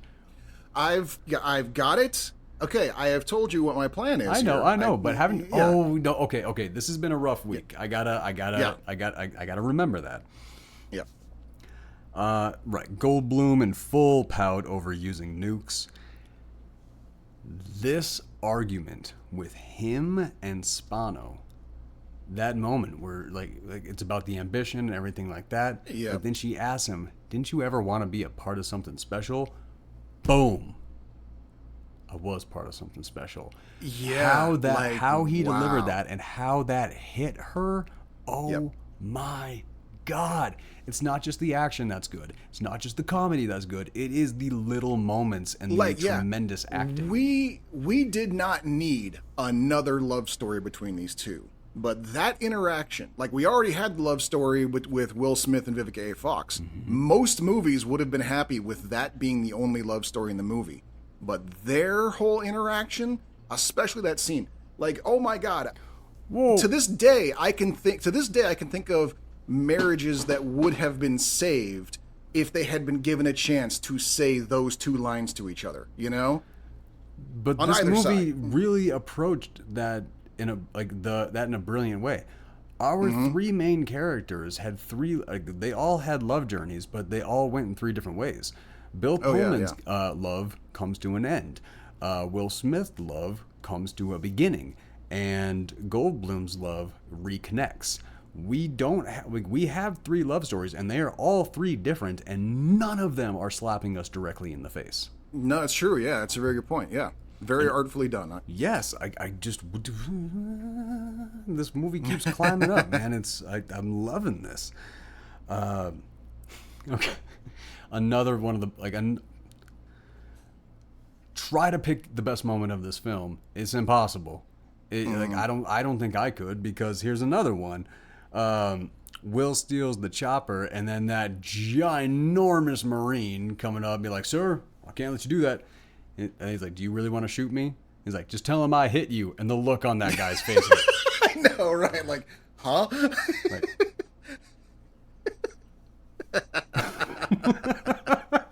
That had if that wasn't improv, Dean Devlin, I got so much love for you, sir. Yeah, the things you brought us. The failure of the nuke scene, honestly, that whole scene, we needed it, but it didn't matter. Yeah, and it was weird too, because it was like there wasn't much. We're especially in comparison to the nuke that goes off at the end of the movie. There seems to be very little thought of distance in this one. Like both the plane that fires the nuke as well as the tank that is supposed to observe the target all seem really, really, really close to the target area to me. For that to be, I'm like, you're setting off a nuclear bomb. We really don't know. I do see where you're coming from with that. Yeah. But they're talking about Texas, and after that explosion, everything like that, the decimation went on for miles and miles and miles. So we really don't know how far away that tank was. True. I guess that's fair. The plane could have been 100 miles away by the time that thing hit. Okay. All right. So, again, another one of those things. Then we get Big Willie to the rescue, and that moment when the helicopter lands. Go ahead. Before that, actually, no. I do want to bring up before Big Willie shows up to the rescue with the dramatic helicopter approach. Mm-hmm. we've got the scene between the First Lady and Vivica A. Fox. Okay, you want to talk about that? All right. I do a little bit because I find that oddly quintessential because we're going, again, as I said before, this was a quintessentially 90s movie. Starts off with a, presidential infidelity joke, as I mentioned before. Mm-hmm. And now we're into the scene where Vivica A. Fox basically is explaining to the First Lady that she's okay with being a stripper. Yeah. This was there was some weird... I feel like I'm missing something. What's the 90s reference here? I'm getting there. Okay. This is a weird kick that there were a lot of, like, in the 90s, there was this string of movies. This was maybe like the second to last one, but we had movies like Showgirls and Striptease, where Hollywood suddenly decided it needed to try and get the message to America that strippers are people too. Like that was like a thing that they kind of had to like really start to drive in. Okay, then we get the death of the First Lady, Mary McDonnell, and I said we kind of glossed over this, everything like that, but the doctor describes that she has internal bleeding, and then he tries to lie to her. She calls him out on it, and then he goes out, and the little girl, is mommy sleeping now? Just a moment to really quick pop in and destroy you before we get back to the action. Mm-hmm. And then Goldblum going on his full drunken pout, and then Hirsch coming in to give him the idea about a computer virus. And that was like the whole, he's like, we've got to burn down the rainforest, we've got to pollute the he's like a total reversal of his previous environmentalist thing. He's just like, we got to fuck this planet up so that they won't try to take it from us. Like, man, that is a temper tantrum. That is like, we've all been there, man. That is on one. Yeah. Then we get to the presentation, all that. And then Adam Baldwin shooting at the can and then shooting the can successfully. And this we do not get enough of. There is not enough of this in cinema history. Will Smith, off camera, what the hell are you doing? Like, because he's so famous, we have to cut to him every time. But literally, his voice being off camera made that 10 times more perfect than if he would have actually been seen. Right, yeah. Like, exactly. Just having that voice just right there. That was awesome. Well, and he became too famous afterward. We never get a moment like that again. No, of course not. But and I remember, and the funny thing is too, is like that whole presentation where he's basically explaining the entire concept of a computer virus to this whole crowd. And me and my teenage friends, who ostensibly been on the internet for, granted maybe only about 5 years, but still we're sitting there going like, you're talking about like a computer virus, like it's something you can just like knit together and throw at the enemy. Like what the fuck? Like even in the theater we were all sitting there going like, what the fuck is this? But it's, whatever. It's suspension kind of of disbelief. Right, yeah. But at the same time, like I'd never noticed before, but they did kind of hang a hat on it at the end when Will Smith and when he comes up and he says, you really think you can fly that thing? And then he takes that pause, make sure that nobody else is around. Yeah. You really think you can do all that bullshit you just said? And they both just kind of, like, neither of them answer each other, and they both just kind of stare off like, what did we just sign up for? Right, exactly. We are admitting to the audience that everything we have just planned is completely insane, but we're doing it anyway. God be with us. Yep. Which, that was great. Like, I love that, like, there was no, like, epic confidence or, like, no, we got this. We were talking about this before. Like, people don't like a Mary Sue. We don't, like, a lot of people didn't like the Ray character because she didn't have to work for anything. She was just automatically good at everything. This is the example of it working in the opposite direction. Our characters were awesome. They didn't know that. They made a shit ton of mistakes, thing after thing after thing, but because they were such good experts at what they were already at, anytime they had an opportunity to get lucky, they knew how to take advantage of it. Right. So that is where these guys, like, that is the difference in these characters. If you have a character who is just a freaking pro at Legos, and all of a sudden you're in an action movie and everything like that, and you wind up in a situation where, holy shit, why are there Legos here? I don't know, but watch what's about to happen. Like, if you just have that, it can I'd it watch can that work. movie. Well, okay, now that I said that, maybe we should try and toss that in somewhere. Okay, so Pullman firing the SecDef and organizing the counteroffensive. Firing the SecDef, enjoyable, because we all wish that is a thing that could happen, where you Right. get a slimy politician that just really shouldn't be there. We really wish that somebody could just go, "You're fired." That would be nice. Right. So that is a little political fantasy just showing up in an Alien movie. Yep. I feel like he should have taken a step further. He should have get this guy to the surface, because it's like, A, he's the SecDef, B, he's already proven himself to be a wormy, slimy guy. C, they did mention he used to be the head of the CIA. Mm-hmm. He knows a lot of shit. If you've just fired him right in the middle of his most heated moment, the last thing you want to do is give him free reign of Area fucking 51. Get him the fuck out the door. This movie didn't have any bad humans, though. That was what I enjoyed about it. That is true. That is true. Quaid, Quaid. Adam Baldwin going out and finding pilots, and he just comes up all drunk. I can fly.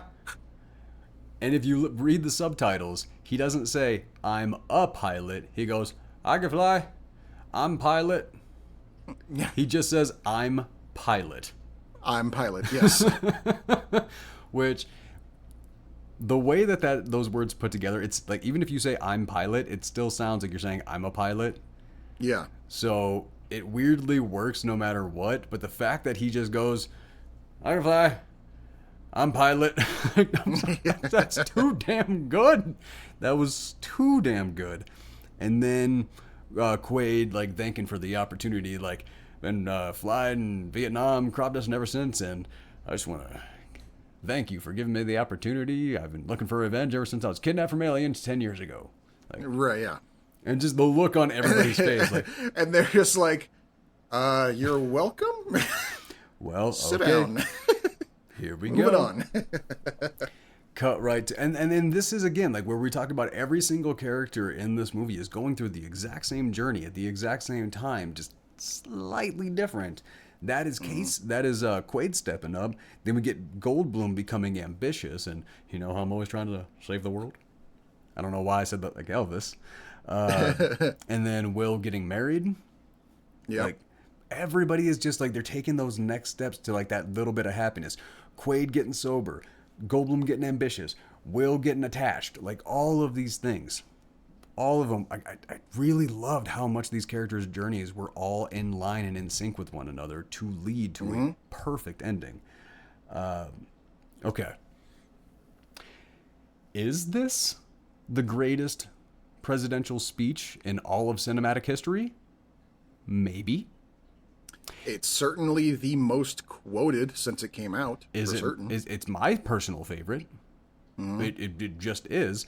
Fun fact, nobody, not one person, was supposed to applaud at the end of that speech. The extras and the actors themselves got so unbelievably hyped up from his delivery on that at the end of it, all of those reactions were real. Okay, that's nice. You can't tell me that is not an epic speech if it actually breaks every single performer on that set. And you just watch, even when you see Robert Loggia, there's that moment he's watching that and he's like, God damn, this guy is giving it the business. You see it. Yeah, he's like, why is this so epic? It was really Pullman really pulled it off. Yeah, no, he Lone Starred the shit out of that. He really did. Oh, hell yes, he did. And then the president jumps in the jet as the boys hit the sky. Another potentially favorite moment of the movie. Somebody, and just such a simple thing. The sticky note was upside down on how the controls in the spaceship worked. Yeah. It's a fucking sticky note on the steering wheel, man. Yep. No, yeah. That was a gold moment. Yeah, just accidentally backing into it. Yeah, that was... And that goes, like you said, that goes with the whole thing of like taking this, like serious moment and adding a beat of humor to kind of lighten it up. And this was like supposed to be the big launch moment, and nope, he accidentally kicked it in reverse. Even David Arnold's score like it was a bad Buick. Really building up, and then they back like, and then I love that like Will's just like oops, no oops, that away. And then they go, and I love that because what happens right after when they're approaching the spaceship, Goldblum says to Smith, "Whoops," and like because they're delivering the lines right back to each other that the other one just said, and Smith is just like, "We're gonna have to work on our communication." Another like ridiculously quoted line ever since. Oh my god! And that moment where they cross the blue into space. And then Will gets that NASA moment, and you can feel what he feels. You really can. Like he says the line, but he doesn't have to. We already see it. I've been waiting my whole life for this moment. That line was not necessary. We completely understood that. Yep. Quaid sitting in the parked jet and almost firing off the missile, and then I picked a hell of a day to quit drinking. Yep. This whole movie is quotable. Okay, so that one, and I'm pretty sure, I'm trying to remember what the next line was, but I remember thinking, there were, 2 lines in a row that were pulled from other movies, that were basically just callbacks to old movies.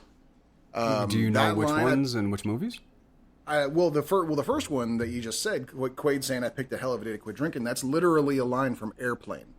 That's a running gag in Airplane. Oh, right, okay. Yeah. In the movie Airplane, one of the main characters, it's actually a drop. He starts off like, "I picked the wrong day to quit smoking," and lights up again. And then a couple scenes later, he goes like, "I picked the wrong day to quit drinking," and he takes a slug. And then 2 scenes later, he's all, "I picked the wrong day to quit sniffing glue," and that's literally what that was. So that was a callback to Airplane, which was a parody of disaster movies before, I cannot remember what the second one was now. I'm drawing a blank on it, but I remember almost the very next line was right in the same vein. It was almost like a "we're going to need a bigger boat" type line. But it was very much like that's someone quoting a movie again. Can't tell. I'd have to go back and track it, but it was literally 2 in a row, lines of people just homaging previous I don't know. movies. I don't know if that was intentional, because it is close, but it's not quite this. It's not quite. And I would have agreed with you if not for the fact, like I said, I almost remember thinking it with the very next line because it was 2 so close in a row that were. I wish I knew what you were talking about though. If I wasn't using my computer for streaming right now, I would pull the movie up and find it. Yeah, very shortly after that, because it's the 2001: A Space Odyssey reference. That may be what. Oh yes, that's it. When he turns on his computer, it says "Good morning, Dave." Yes. See, that's one is like that. That is not that is a direct reference to 2001: A Space Odyssey. And because they were back to back, is why I thought it was like you had. I picked the hell of a day to quit drinking right next to, the "Good morning, Dave." I thought there's no way it's a coincidence because there were 2 homage lines right back to back. They had to have done it on. Yeah. I know.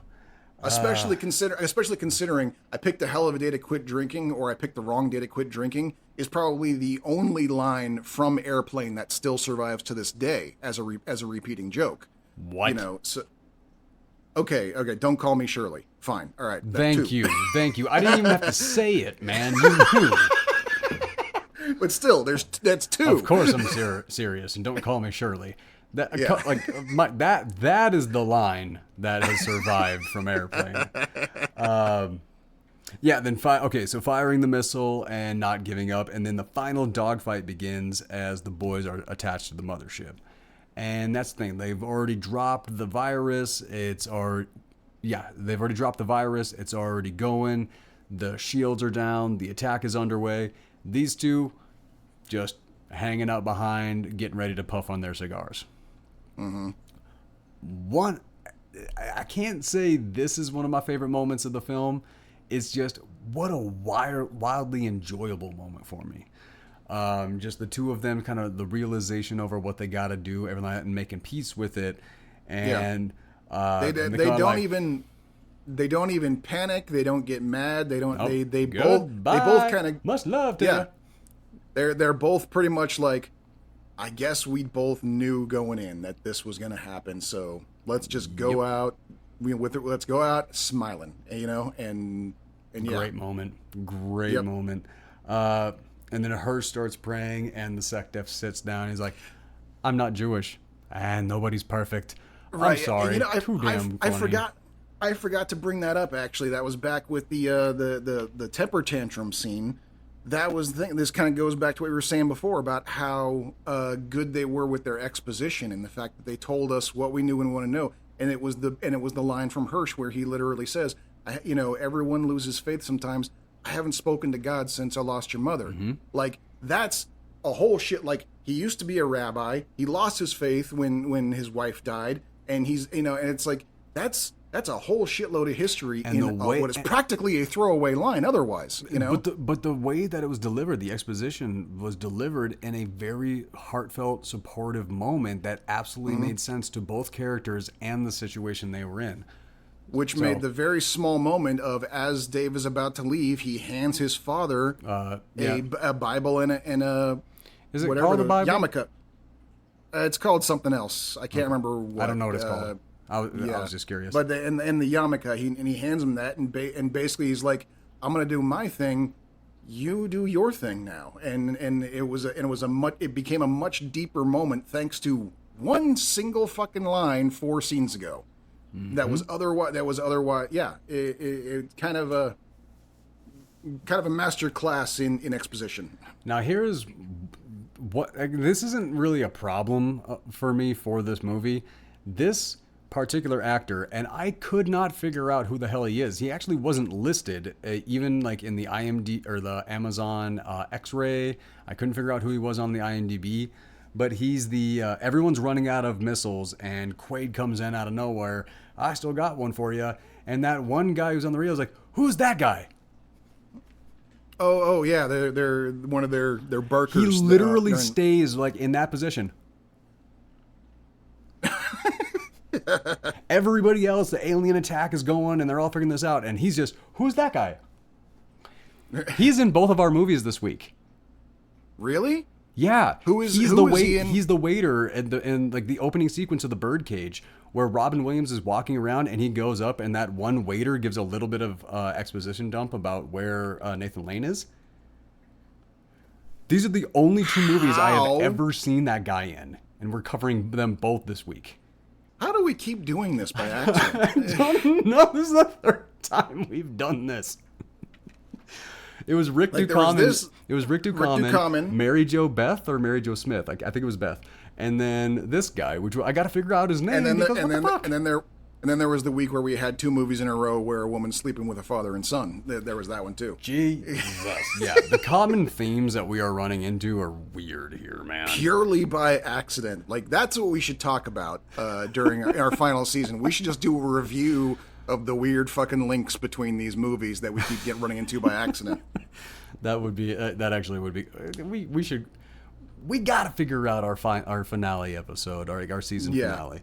We're coming up on it a little quick, yeah. Yeah, a little bit quicker than not quicker than I was expected. I mean, it's one a week. It's very, very predictable when it was gonna come. We just, wow, we really procrastinated figuring shit out. Yeah. Okay, that moment where Pullman shouts, "Let's plow the road!" Goosebumps. Straight up goosebumps. Can't say that it gave me goosebumps, but it definitely was like recognizable as like okay, shit's going down now. Like there's been a declaration. It's like now we're in the important part. Okay, that may not be a universally felt moment, but the moment where he gets the weapons jam and he just looks down at the photo and he says, "Do me a favor. Tell my children I love them very much." Oh yeah, that is tears. That is a kick in the gut for everybody. Yes, no, that's for sure. Yep. Yes, and then there's the thing that we were even talking about when we covered the paper. "All right, you alien assholes, in the words of my generation, up, yeah." Oh my God, that scene! Like, it gets me so hyped and all that. Which again, it's two. We have two ending lines. Of that scene. Oh, sorry. But here's the greatest moment. Go ahead. It's two ending lines in one scene. Like in the same way with Will Smith earlier, we had Welcome to Earth, boom. Anyone would have ended a scene on that one, but instead they hold it for a couple seconds and then he goes, and that's what I call a close encounter. One more ender scene. They did the same thing in this one. Anybody would have ended it on Up Yours, but they added a couple extra seconds so they could get in the second one. I'm back, you know? Yeah, but that's the thing, like, you have that, and then it cuts to when you see him, and he's still climbing. He's like, come on, baby, come on, baby, come on. You're in there with him. Like, you really are. And that is the brilliance of that writing style, spacing that out a little bit, because instead of getting the payoff, you're like, oh shit, it may not happen. But then you get it anyway. Like, very solid writing style. I really enjoyed that. And then Baldwin taking a break from celebrating to go to his son and then tell him, you should be very proud of your father. That, man, there's a reason I love John Casey. There's a reason I love Jane. Adam Baldwin, every character he is, he's awesome. Okay. So this is the moment, the boys dropping the nuke and then bailing. And all the ways they're saying goodbye, I was laughing that entire scene. Every time I watch the movie, I'm laughing that entire scene. And then they shake loose and then goes like, I ain't heard no fat lady. Forget about the fat lady. You're obsessed with the fat lady. I mean, I'm sorry, this banter was just, it never stopped being funny. Yep. And that scream that Will Smith like puts on as they're hauling out of that mothership, I felt that to my soul. Like, damn, Big Willie. Maybe you should have done some rock and roll at some point or something like that, because you actually had a scream. Like, damn, buddy. And then and it's a great happy. Like, we get the happy ending. This did not need to be a franchise. It didn't need a sequel. It didn't need anything. This movie was perfect. It was completely perfect on its own, which is why most of us just kind of ignore the fact that it has a sequel. Right. Yeah. Like, I didn't even bother going to see the sequel in the theater. Like, I knew coming up that it was unnecessary, wasn't interested, wasn't aching for more of this. You know, when I heard they were making it, I was like, whatever. I think I watched it on a whim because I was like, I might as well check it out eventually. And I think I rented it, you know, one weekend when I had literally nothing else that I could find that interested me. It was very much a last minute decision. Probably the last year that any video store was open. Actually, no, that's not true. Movie Madness is still there. That's the one. I probably got it there. Okay. Final thoughts. Obviously, this is a must-see. This is a must-see. There's way too much going on here that this movie has staying power for a reason. It has culture, like even if, like me, you kind of sit there and go, wow, this is a lot of really patriotic propaganda shit going on. You know what? You get over that super fucking fast. You know what? A lot of people, like, that was even something that one of the commenters stated, like, the amount of, like, patriotic cheese in this is so over the top. And I'm like, I can think of two moments in this entire movie that is, like, that isn't even like America, just patriotic. Right. And that is the opening sequence and the speech.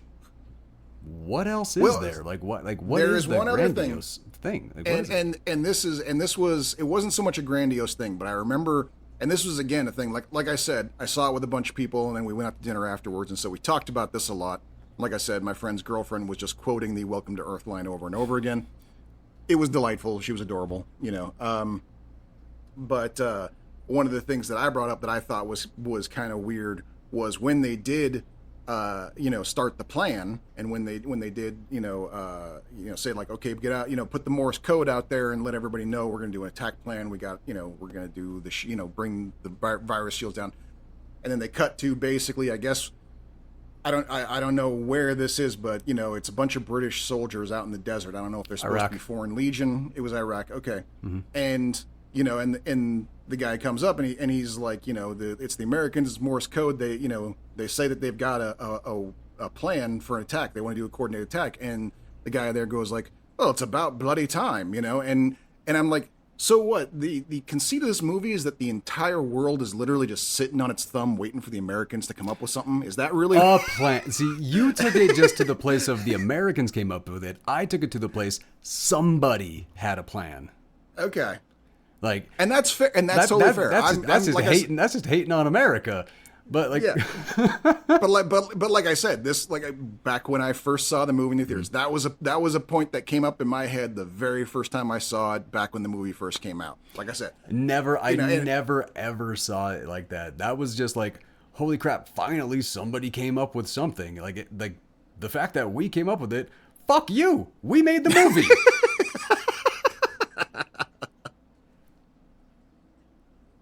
So it was funny, interesting too, because like this, along with, I'm trying to remember what the other movies were, but the main ones were this one and Mars Attacks, were two big blockbuster alien invasion movies.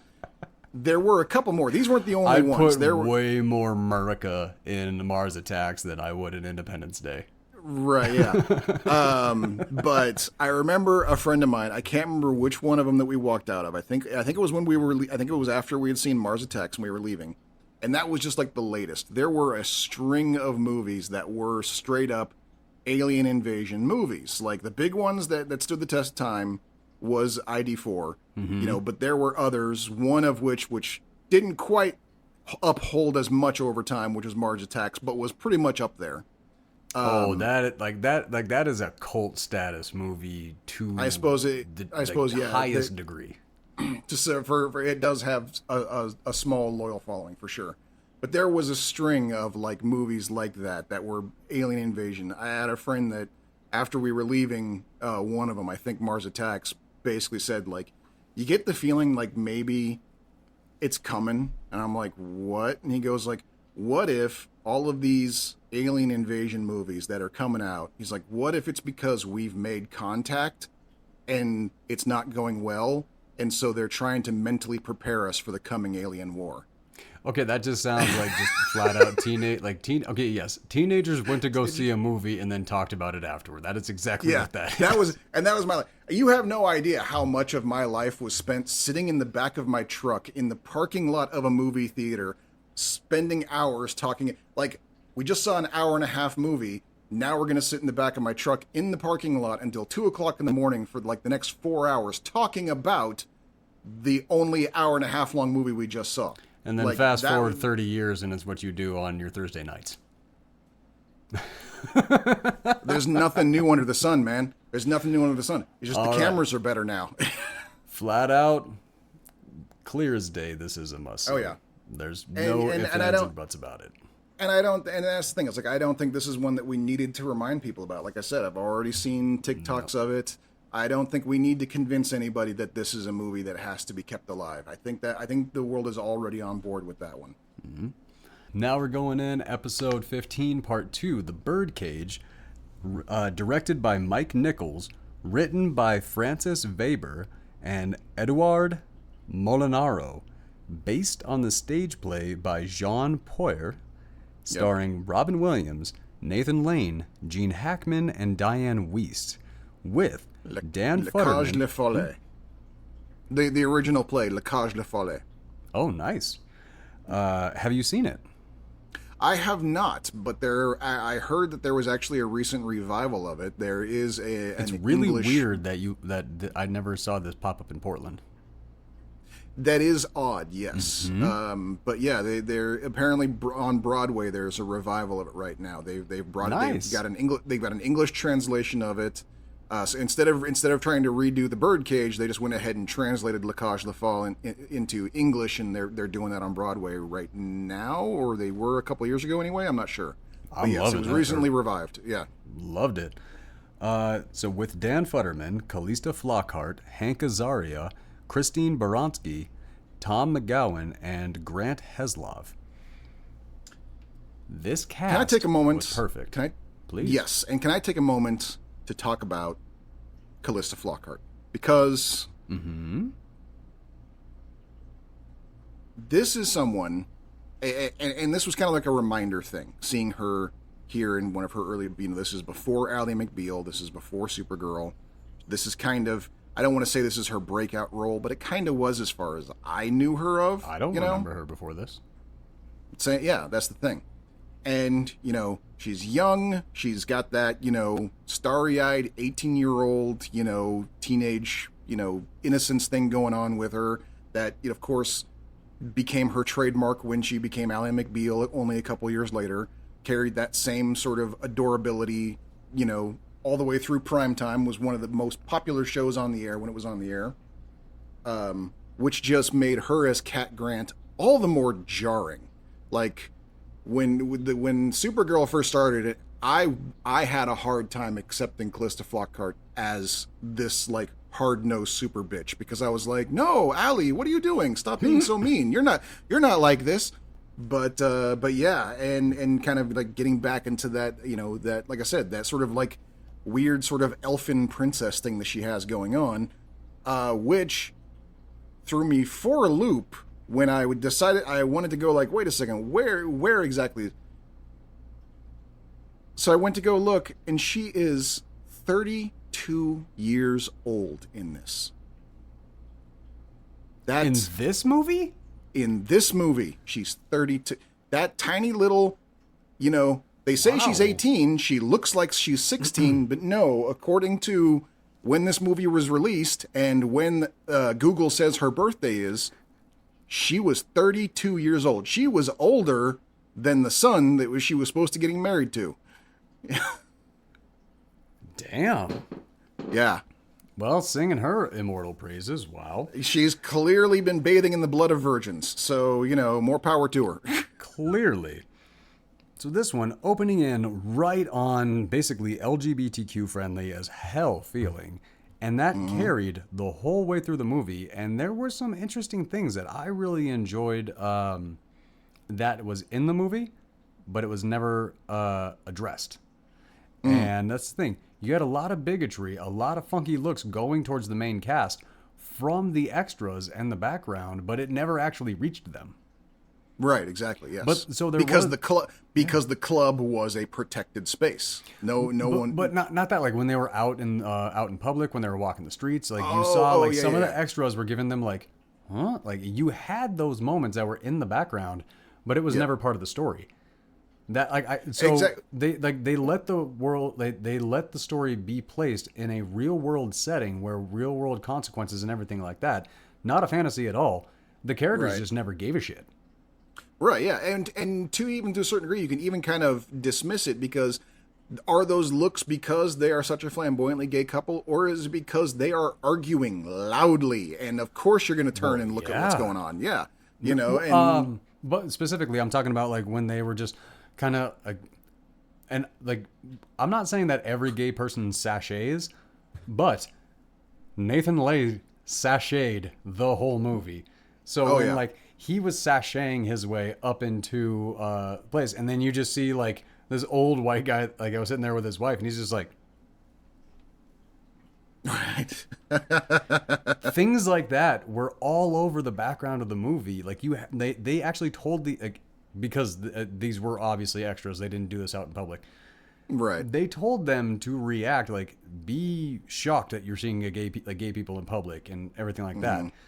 But it was just background. So it helped ground the story in a very real world setting, but we never had to address it. And then, but like you were saying, we go right into the drag show, and man, it is fun.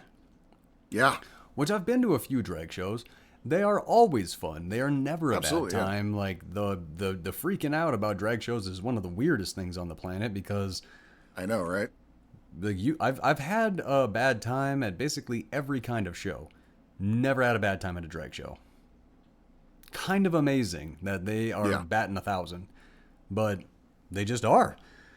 Robin's intro is perfect. The way that he carries this role, like, without him saying a single word, you know he's gay. You know he's the, like, more serious one. The way that he carries the air about him, how he moves, is unlike I've ever seen Robin Williams ever move in any time. Like, this character It's that He went they're way in. and it's something, especially back then, not something we saw a lot of. It was the fact that he's kind of conveying, like, this is a gay character. He's adding a little bit of a flamboyant swish to his actions, kind of playing into the stereotype, like, this is a swishy gay guy, but not at all losing any air of authority. He None. is the owner of this club. He is the boss. He is in charge of this show. He is the authoritative figure, perfectly blended That together. is what you would call masculine gay. Yes. Which we nowadays Well, okay, it's... I'm going to throw a third description on there. Masculine, prideful gay. There you go. Yes. Like, I wanted to throw the third one on there because that is kind of an important one. That is a core part of his character throughout this movie, is that, like, the main conflict here is that he kind of refuses to be shamed. For sure. It hurts him, and it hurt me to watch the pain on Williams and Lane's faces. Oh my God, the performance in this, incredible. Val is as Val is kind of the villain in this, that he's putting them through this. Oh, I hated him the entire movie. Yeah, and the only way he goes, well, he's 20. He's kind of an idiot, and he's the only thing that actually redeemed him was when he pulls the wig off Nathan Lane and says, "This is my mother. I only have one." when he that is the only redeeming quality that he had the entire movie. The rest of the time, what a dick. Yeah. No, he's putting his dads through hell throughout this movie. Yes. Yeah. Jumping off stage and watching them change. Yes, you and I are both theater kids, or we both were theater kids. We had those moments. Watching drag queens do the quick change was something I'd never seen before, and it was an entirely different beast. And I was blown away by it. I wasn't like, I guarantee you, if I watched this movie when I was younger, I would have been weirded out by that moment. This time, purely fascinated and just blown away. Yeah. Holy crap, that quick change. The adjustments, everything like that. I was completely fascinated. Yeah, and with all the parts and pieces, with these elaborate costumes, just off and back on again, and the team effort it was taken on just that one of those guys, It was crazy. I was just straight up impressed. And like I said, if I would have watched it when I was younger, I would have thought it was weird, and I would have completely missed how impressive it was. Now, completely just blown away and wildly impressed. Oh, yeah. Hank Azaria's entrance in character. Oh, my God. One of my favorite iconic Hank Azaria performances is him 100%. In America's Sweetheart. Okay. This is him Haven't seen it. He is playing this character straight. The voice, the mannerisms, everything but a straight action star. Interesting. But his character just has that voice. That is my favorite Hank Azaria performance, and he is kind of one of the main characters, but every single performance of his is how can you pick a favorite Hank Azaria?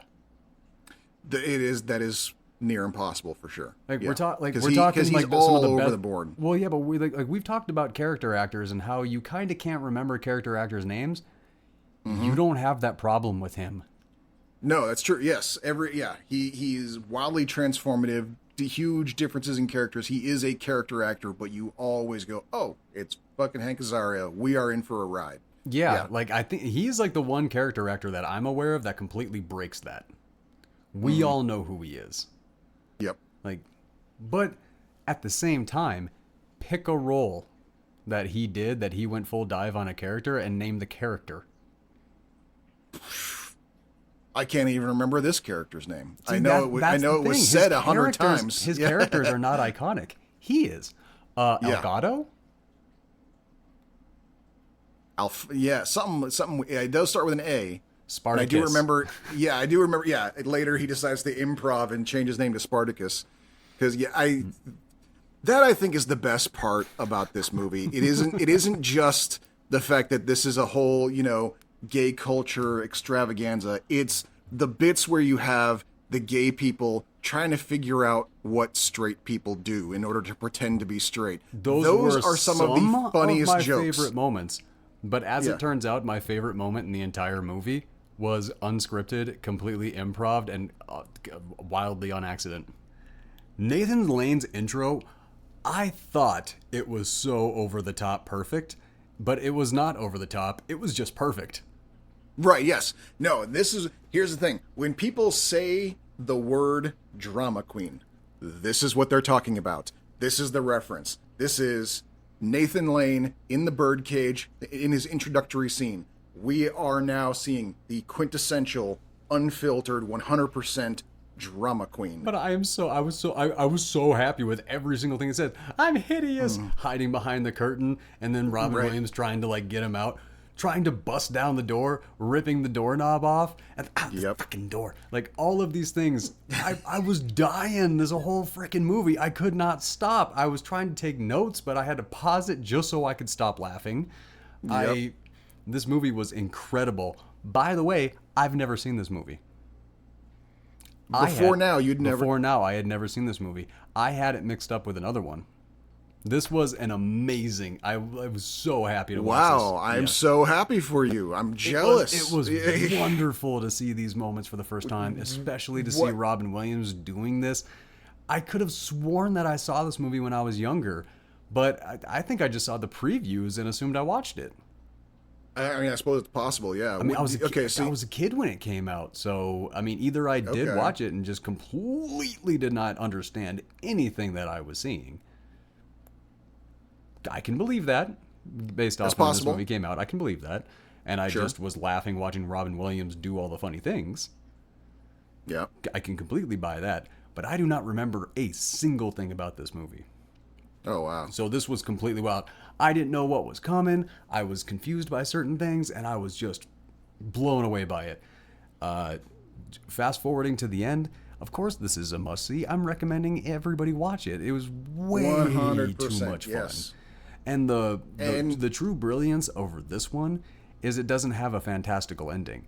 There's not. No, it really we all got together. The senator came around and they did all this. No, dude bails and he's hiding and everything like that. It is a wildly real world ending. Mm-hmm. Oh yeah, and that's the thing is like it's extremely prescient. We're talking about a movie that came out during a time when the Defense of Marriage Act had just been passed. This movie was essentially what everyone gives credit to Will and Grace being the piece of media that got America to come around about gay rights and about being more empathetic to gay people. Yeah. Before Will and Grace was the Birdcage. This was the opening salvo. This was the first piece of mainstream media that actually started getting people right in the head when it came to well, you want to reach like a full audience. You get Robin Williams and Gene Hackman in the 90s. Oh, absolutely. That's 100%. That's too complete. I mean, actually, Nathan Lane and Diane Wiest are bringing in the same audience. Well, that's a good question. And I know for me, this was my introduction to Nathan Lane. I had never heard of him before. I don't know if he brought some audience with him. I know Diane Wiest I'm pretty sure The did. Lion King was my introduction to Nathan Lane. This fight between Lane and Williams, and just oh my god, like Lane had me entertained the entire time. You know everything because you're a man, and I know nothing because I'm a woman. Like, right. And then Robin Williams, well, you're not a woman, you bastard. Yeah, no, every line out of Nathan Lane's mouth is just so epically. This entire movie, going through having that, like, you did this to me. Now, like, I was viral, I was fit, I was beautiful. Now I'm a short, like, aging, like, middle-aged short, man. Short, fat, insecure, middle-aged man, yeah. And Rob was like, I made you short? Made you short? Amazing. We're essentially I mean, again, this is like what you're talking about before. We're getting exposition about these characters and their relationships, their mindsets, their personalities. We're basically just getting an introductory to who these two people are, and it is ridiculously funny every single night. Like this is something that happens nonstop, and I loved it. And like, you don't love me anymore. And I even wrote it here. I was like, oh my god, this fight is amazing. Yeah. Like I've had this fight. I know this fight. Like, this is I was blown away by how well this was written. Like, this was incredible. And then the incomparable Starina's show. And like Robin being obsessed with his watch and like accusing him of cheating. I was like, no, man, he actually is cheating. Damn. I hate not loving Robin Williams. I had forgotten. Yeah, I had forgotten how much they set up the fact that it looks like he really is cheating for a second there, and then kind of an underhanded way, because there were moments where they poured it on a little bit, where unnecessarily, to really make it look, to really misdirect the audience on that one. But yeah, I remember watching it again, sitting there going like, oh man, yeah, no, they really want us to think he's having an affair with this kid that just walked in the door. And I already know, because I'd seen the movie before, I know that's his son, so I'm just kind of sitting there going like, ew, dude, that's your kid. And once I keyed in on that, I thought about that. It's like, well, there was nothing wrong with that. I mean, that's how a mother touches their son, everything like that. This is an effeminate man, like, that's a very good point. Yes, that's a very good point. Yeah. Yeah, like all of these things, like once I realized, because it worked in both lights until I realized, and I was like, okay, yeah. Okay. Oh my God, Azaria's physical performance is too much fun, and I was But let's not forget. Let's not gloss over the other like big clue, and we get just how much of a performer Nathan Lane's character is, Albert. How much performer Albert as is. Starina? Oh my God. Yeah. And in spite, like all this is going on, all this drama that he's doing. You don't love me. I'm not going on. I'm dead. It isn't until he says to get the understudy. Robin Williams says, right, yeah, tell Katerina that she's on, and that's when Albert's like, oh no, you didn't. Oh no, the people came for Starina. Why am I doing a John Mulaney impression? Apparently I don't have a Nathan Lane. I am going straight to John Mulaney, and I didn't know I had a John Mulaney, so this is kind of a fun one. Okay, well, to be fair, there is only one Nathan Lane, so don't beat yourself up there. The meeting with the son, his bluff totally worked on me. Like, I thought he really wanted the kid to go, everything like that. And then, he's sad about that. Because, I thought he was sad about him meeting a woman. I thought he was sad that he wasn't gay. I didn't realize he was sad that he was getting married too young and, a very, very ordinary, normal, everything like that. Something like we don't see a lot. Like, you don't see that a lot in movies about parents getting upset that their 19, 20-year-old wants to get married. That's not a thing anymore, apparently, because I guess 19, 20-year-olds have already decided we're never getting married, so it's not really a realistic. True. Yeah. Not really Which a realistic is really plot weird point, because it was an interesting parallel because like you said, it was like he was disappointed that it seemed like he was disappointed his son was marrying a woman.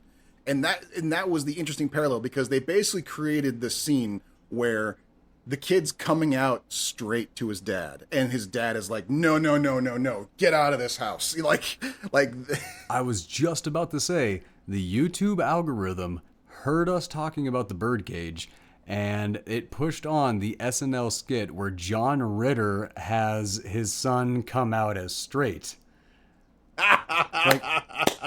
Do you remember this? Vaguely. I literally just described that SNL skit to me, and I was like, that's the thing that I was trying to jump in on. And I probably did see it. And had forgotten about it. But it was hilarious because I was thinking about that John Ritter skit, and I'm like, oh my God, that is from this. It has to be. Oh my God, and I was laughing too much. Gene Hackman and Diane Wiest coming in with their unbelievably perfect character intros. Mm-hmm. Holy the racism. Just the super casual racism and all this stuff. And they're like, you know what I don't like about him? He's dark?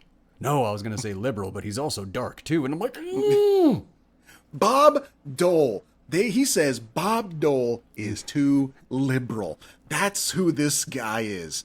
Now, this guy kids, is all you don't the know way. who Bob Dole is, but in the 90s, if you said Bob Dole's too liberal, that meant you basically were practicing your goose step. That's who this dude is.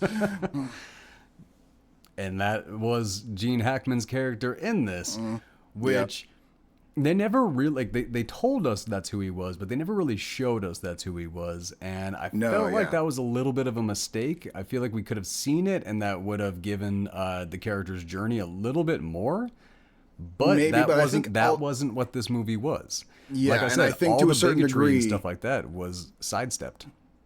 And I think to a degree they didn't want us to dislike this guy too much, so that when things turn on him and the family actually helps him like get out from the spotlight and sneaks him out, we remain on their side. Like if we actually saw too much of his actual bigotry, we might be like, "What are you doing? Throw this motherfucker to the wolves!" Yeah. Okay. Yeah, I can agree with that. We were talking about this earlier. Calista Flockhart is immediately charming. And a subtle moment that I would love to have seen in many, many more movies, but I don't think I've ever seen this before. Toasting to the phone and breaking my phone. And then being like, here's a toast to your marriage. Shit.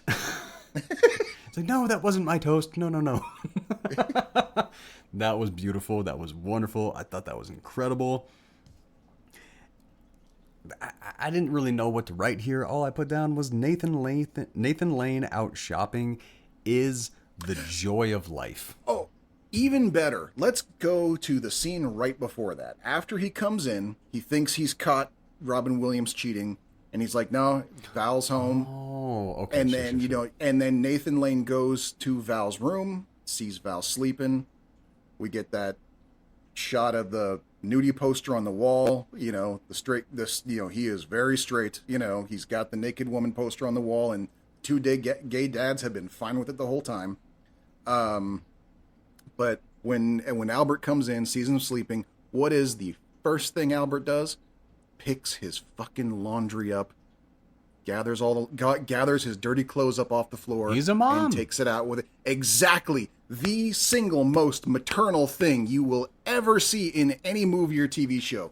My baby's home, gonna do his laundry while he sleeps. Like you don't need an explanation. You don't need exposition. Albert is his mom. Done. I will give you that. Yeah. Azaria fighting to be in the show. Are you afraid of my Guatemalaness? Your what? My Guatemalaness, my heat. Dude, oh my God, that kind of character would have been a dream role for me. I would have if I would like been able to play something like that, I would have had the world's most fun with it. I feel like Hank Azaria did as well. He really truly did. To reference another movie, he dialed that to 11, man, full on. And then telling Lane that Val is getting married, and Lane's reaction, dude, oh my God, it was too fun. And again, Lane has nothing to, there was no confusion over it being about a woman or anything like that. It was just immediately, he's so young. Everything about it. It was. No, I think this comes from the fact that this is based off of a stage play, is just how epically theatrical every moment is, and it kind of makes me wonder, even like that bit like you talked about where he's like a toast to your marriage and he accidentally breaks the thing. There's a part of me that is like 80% sure that must go all the way back to when they were performing this on stage, and that happened by accident. And it reacted so well with the audience, they replaced all of the fake glasses with breakaway glasses so they could do it on purpose, and it made it into the movie afterwards. I'm almost 100% sure on that one, because everything about this movie was theatrical. Oh yeah, I mean, even this phone call right here, Hackman and Wiest running for office and everything like that, and then him on the phone, a prostitute. Minor and black. That is straight off stage. Yeah, exactly. Yep. Yeah. I'm ruined. Give me some candy. This Gene Hackman performance was wildly entertaining. But the juxtaposition between these two sets of parents is absolutely amazing. Robin Williams playing the straight man as a gay character. Yep. Whoa. What a performance. I mean, that was just how incredible that is. Like, that is, I mean, this, like, dude. Well, and I think that, We too, got that two was one of mussies the this week.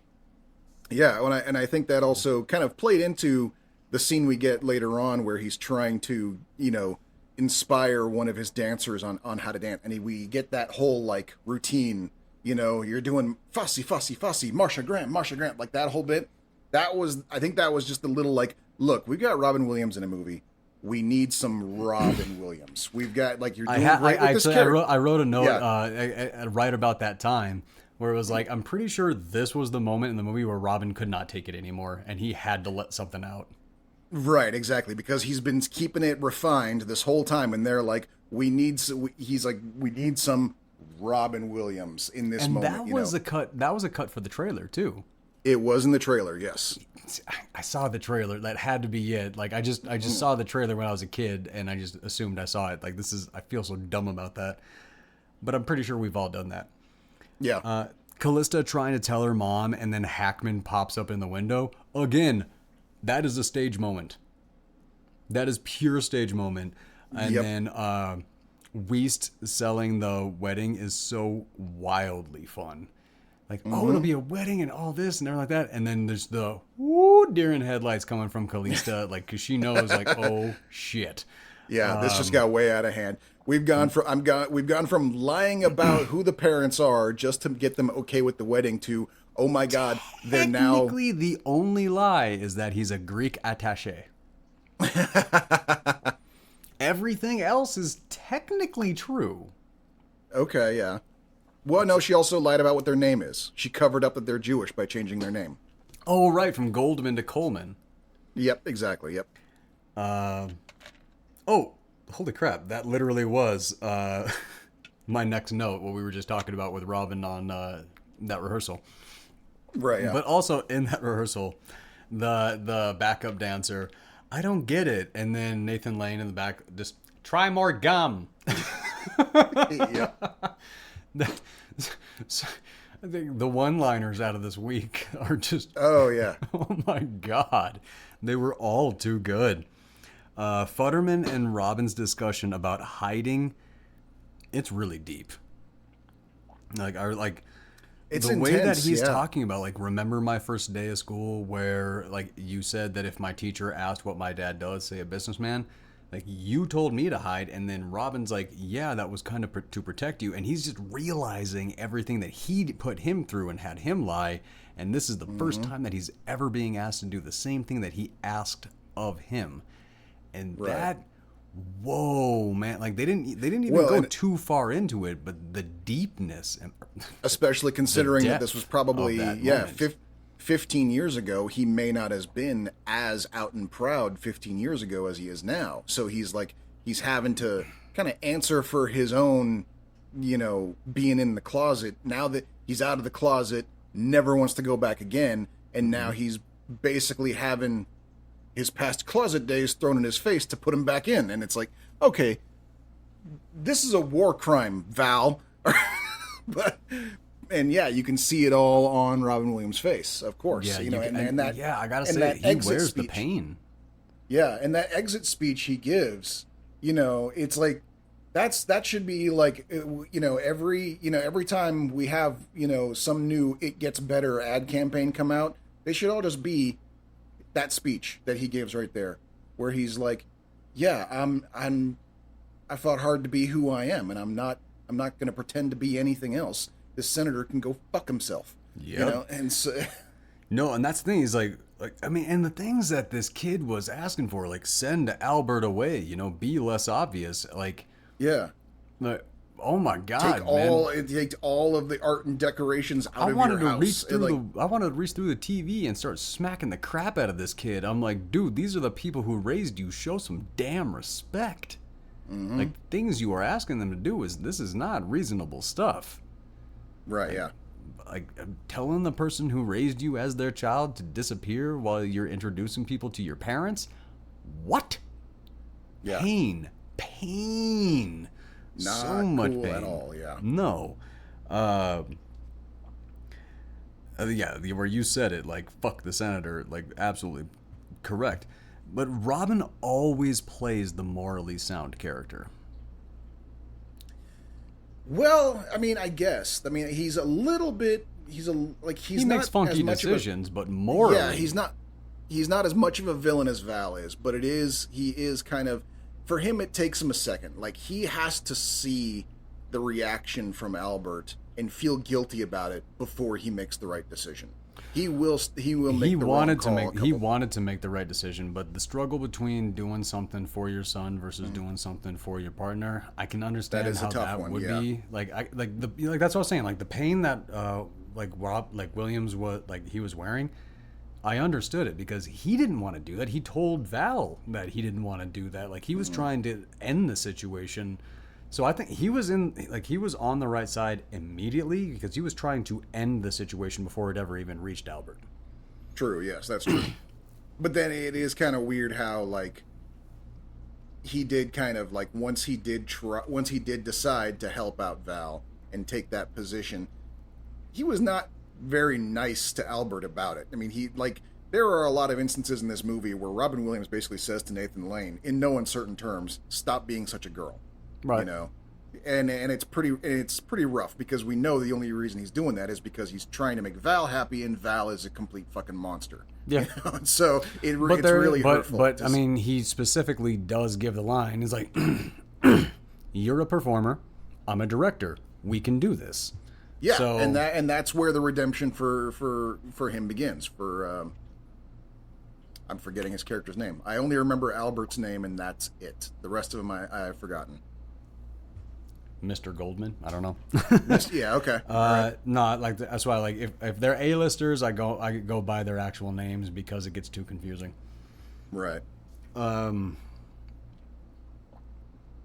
No, this was a moment. So Hackman trying to escape the window again, but he gets caught. Robin agrees. That was a great moment. It was. Yeah, man. doing the press conference from his ladder that he's trying to run away with, and like trying to own the moment. Yeah, no, that was politician as hell, and that was too good. Robin agrees to hide his gayness, and again, I'm talking about this a couple times, but you can see his heartbreak. You can see the pain. He's wearing it right all across him. Yep. And when he looks to his son and says, "Do me a favor and don't talk to me for a while." Like, yeah, that is the moment where I thought Futterman was going to kick it around and realize how much pain he was causing and he was going to, like, make a better decision. But no. He actually gets worse from that. Yeah. No, it gets like, harder. I was at that like, point. Okay, I know that he's an adult. Technically, he's 20. The character's 20. Yeah, that just means that when you bend him over your knee and spank him, it ain't child abuse no more. That boy needs a whooping. My God. Yeah. Oh, the willingness to put some, like, your parents, people you very clearly love, through that kind of pain. My God. But that way, like, that delivery when he says, "Don't talk to me for a while," like, actor or not, how well he delivered that line, that would sink you if Robin Williams said that to you. Oh, absolutely. 100%. I gotta say that.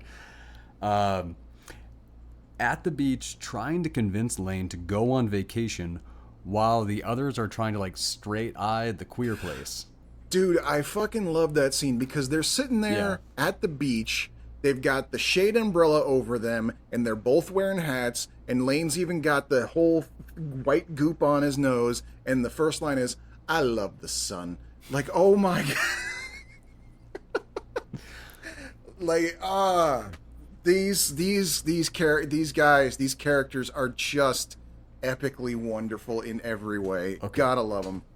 This second favorite moment of the entire movie. Okay.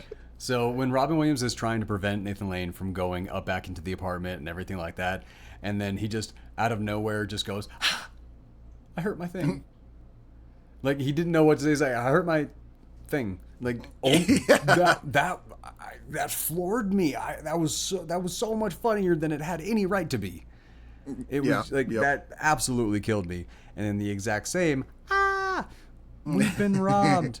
And then, but then that moment, Futterman's like it'll be back by the time you get back from where you're going. And then Lane's just like, well, what's crazy is at this point too, that's the crazy thing, is at this point everybody is dialed in about everything that's happening because Val doesn't even have to tell anybody, oh my god, we can't let Albert see this, everybody hide. No, they all go shut up and they hear Albert's voice and immediately everyone's already running. They already know they cannot be caught in this room when Albert shows up. Get the moose outside, Yeah, they all, everybody knows. And this is even the scene beforehand where he comes out and he's like, who put Playboys in the bathroom? And they're like, oh, it's what they read. No, it's... Oh, I love... It's like, don't add, just subtract. Yeah. That's why I said best parts of this movie are the gay people trying to figure out how to pretend to be straight. The straight jokes in this movie are fantastic.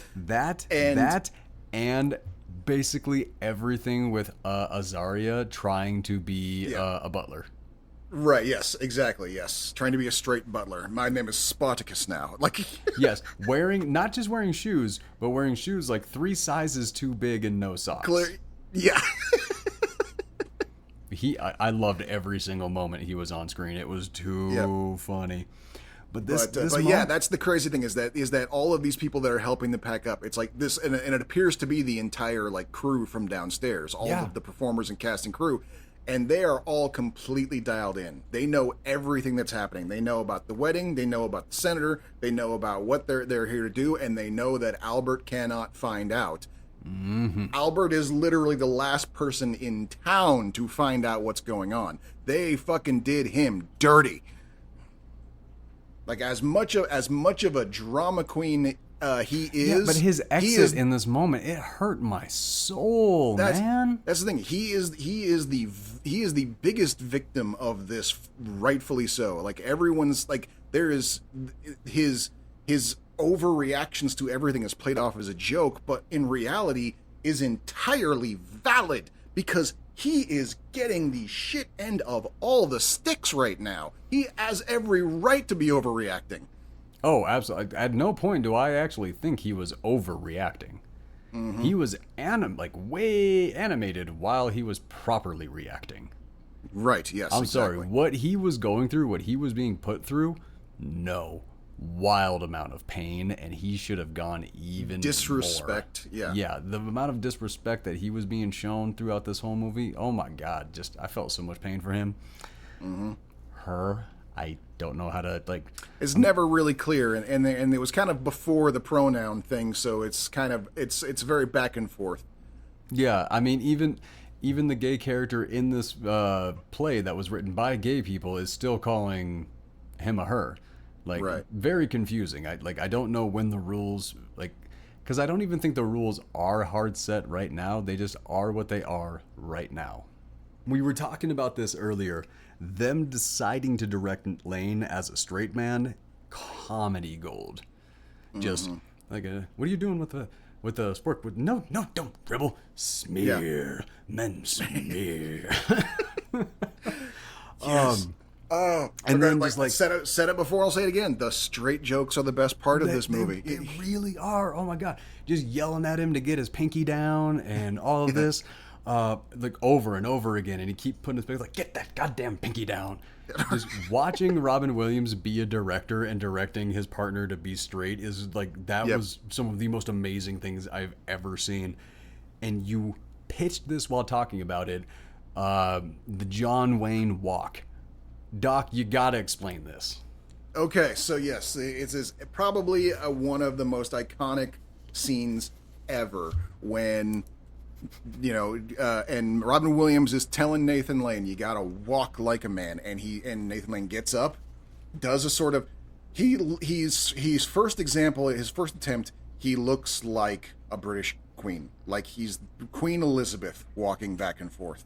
And Robin Williams first, you could tell he's trying not to lose his shit. He's like, you could not have done this more wrong. And he just kind of quietly goes, let me put an image in your mind. John Wayne. Just think John Wayne. You couldn't think, and you know, I know you love John Wayne movies. Couldn't be any, you know, if there was ever a man's now man, we know why. Yeah. And Nathan Lane goes, oh yeah, okay. And he turns around and he does this whole sort of like, it's the same sachet that he's been doing, but like drunken. Now his shoulders are in it, along with his hips. And he's walking back and forth. It is a full sachet. Yeah, and he walks by a lady at another table at the restaurant and goes, howdy, ma'am, and turns around and walks back to the table and stops, and Robin Williams is just agog at him. Well, the way I think Nathan, he's panicked. He's like, no good? And yeah, he's like, no, he was perfect. I just never realized he walked like that. And yeah. It was so good. Like his delivery on that was just like he was flabbergasted by that. Right. And it was incredible. I got to sing so many praises to that moment. By the way, classic. The Birdcage is free on Amazon, so enjoy. Hey. Everybody get on board. When they finally get a little bit of the manliness down and they do a high five, and then just how much it hurts his hand to get the high five. He does a high five and screams like a child. But then when Futterman asks Dad's like, can we just get a straight housemaid for while they're in town? And then Ron was reading the newspaper. There are no straight maids in South Beach. Right. Just how he delivered that was too good. It was too good. Oh my God. So talking about his biological mother, and Lane is like visibly breaking. Like you're just watching his heart just shatter to pieces. I even wrote in parentheses here, he is your goddamn mother. Like, knock it off, you little dick. Like, he's right there. Right. Do you really not, like, does this character really have no capacity to realize how much damage he is doing to this woman? Like, or this person? Guy? Yeah. By the way, what did you think about Christine Baranski as the mother?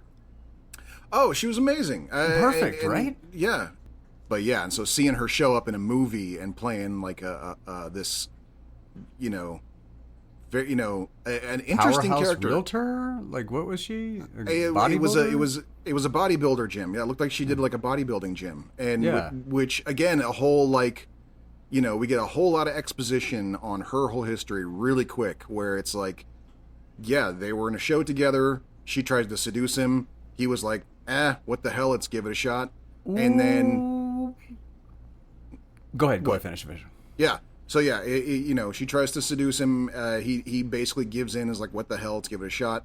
And apparently from that one night together, she gets pregnant. And so he offers her a shitload of cash to just buy the kid. Be a surrogate mother, yeah.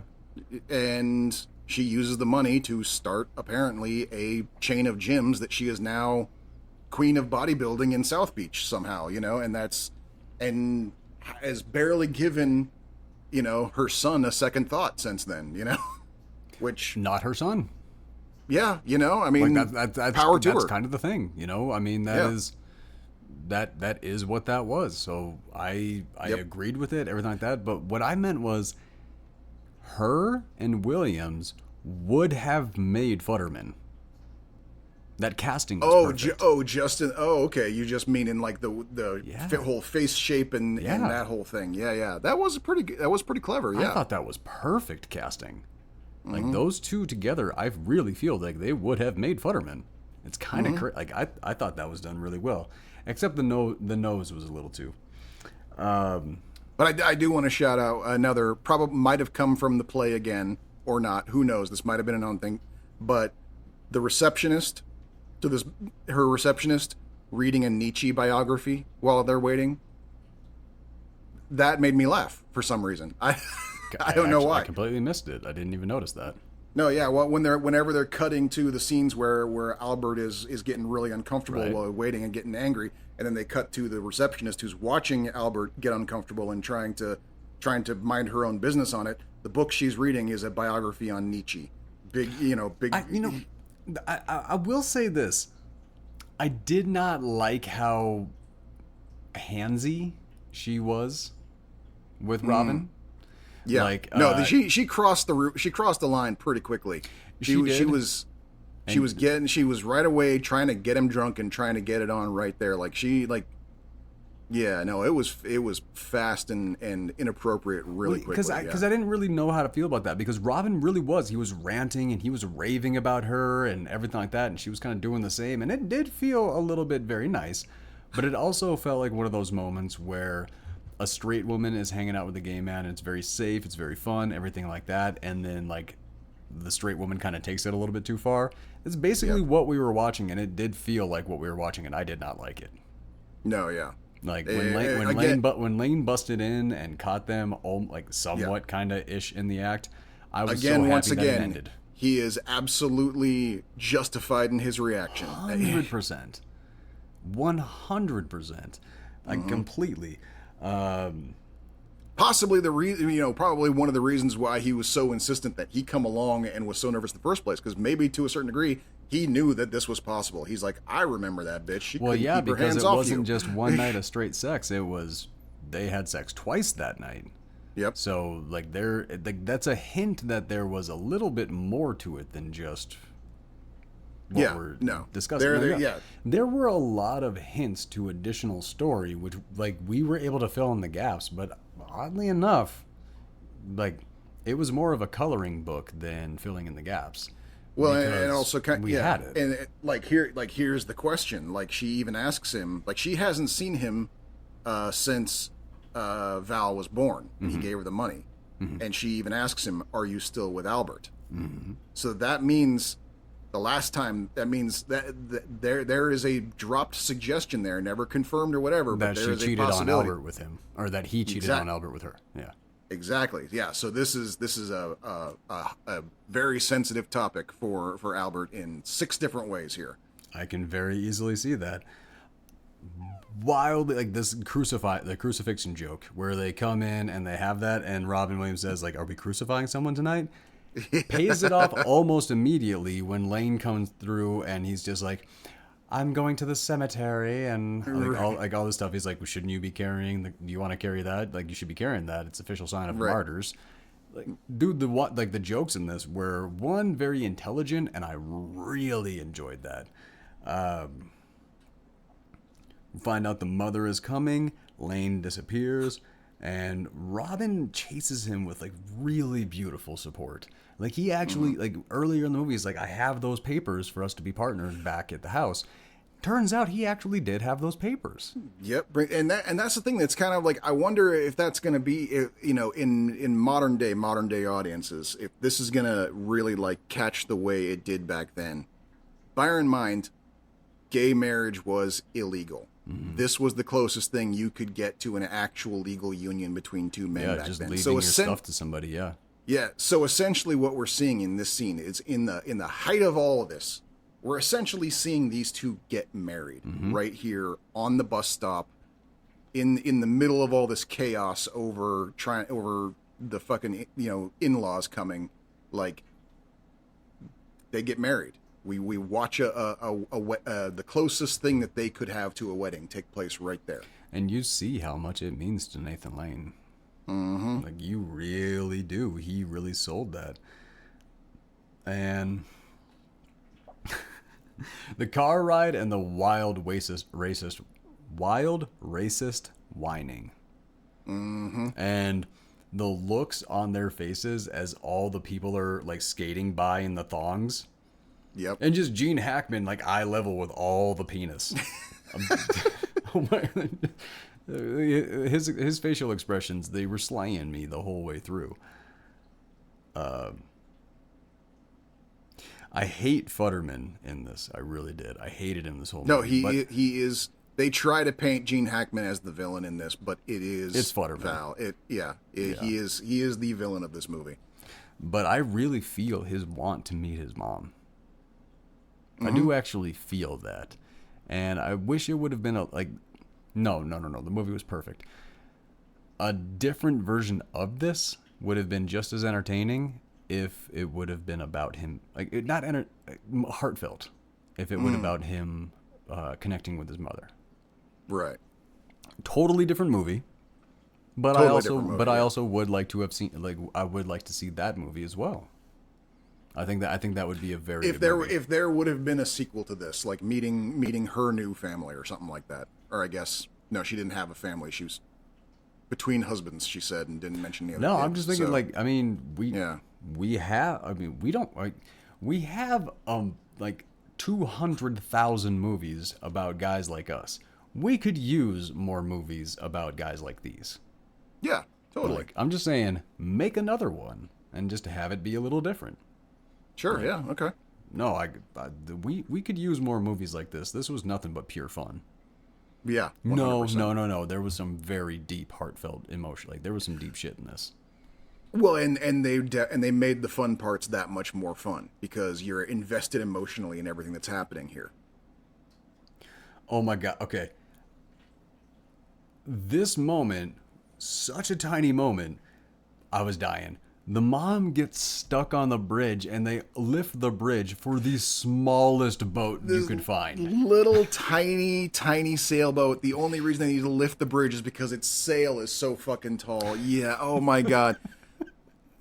Dude, living in Portland all my life with our 7 fucking bridges that divide the city. Oh yeah, I felt that. I have been on the receiving end of that drawbridge many times. Yes. Yep. Felt that. And, yeah. For me, only a couple times, but still. And for to the credit too, there was no throwaway moments here because they do a full pullback, starting with her in the car, and then they pull it back to show us, the traffic, and then they show us the divider, and then they show us the drawbridge, and then we see it's a very, very cinematic, we see the elements one at a time, as it draws back. But at that beginning, at the start of it, when it was tight in on just her, you can see the fucking agony on her face.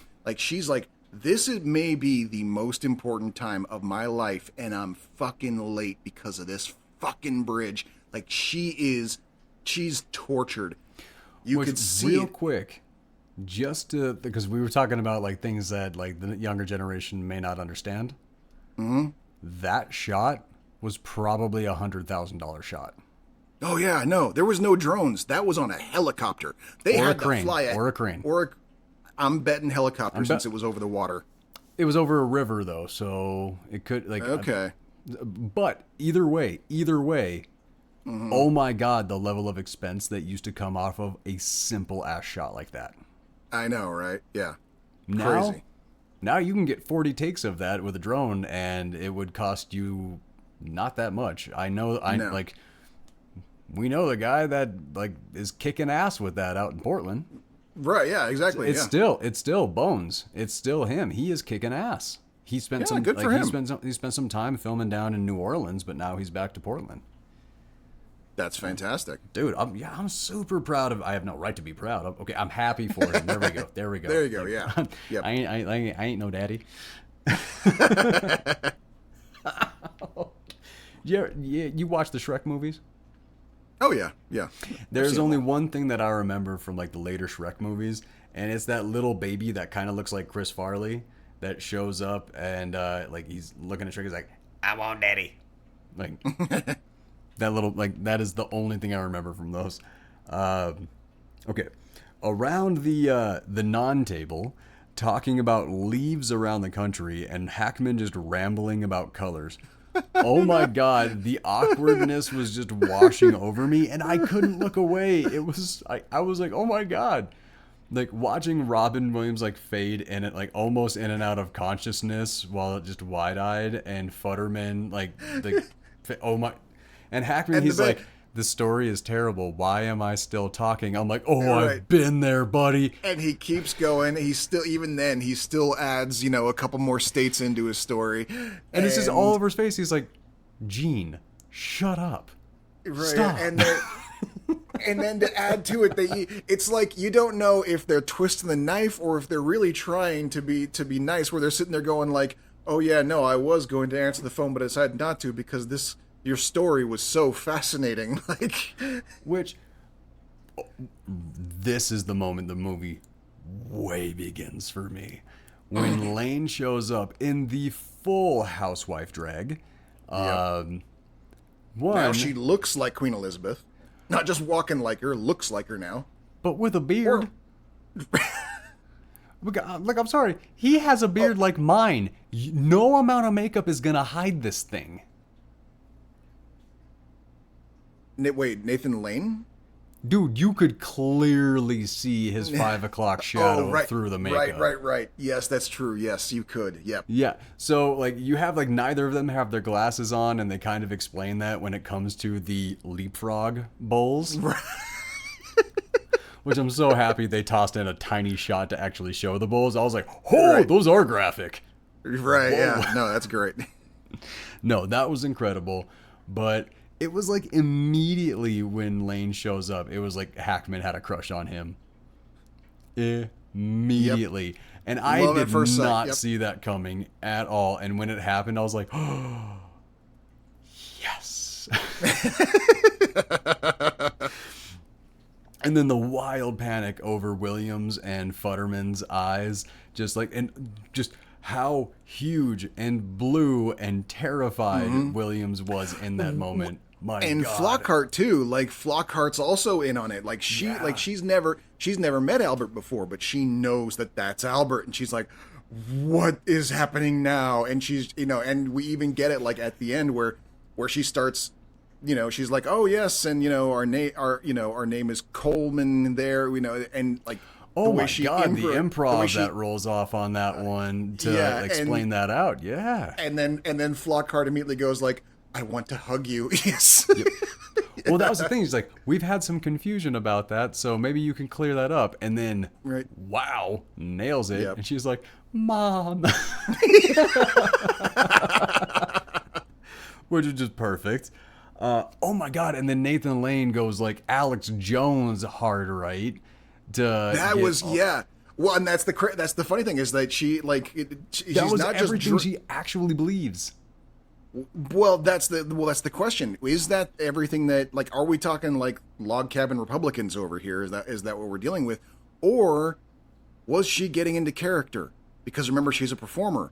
Did she go the end of the movie after the wig comes off? Mm-hmm. He goes up and he hugs and he's like, I want you to know I meant every word. Because I think he actually felt like he found a kindred spirit with Hackman. Right. Okay. And he's like, no. We did bond. It happened. Like, that was what I kind of felt there. Because everything that Lane was saying, I was like, what the fuck? Yeah, no, because it's like as I was listening in the room all of a sudden. Yes, and I was like, wait a minute. Nothing that is coming out of his mouth is actually against his character that we have seen so far. I'm like, wait a minute. Is this actually? And then, like, when he said that, I was like, I think he's telling the truth.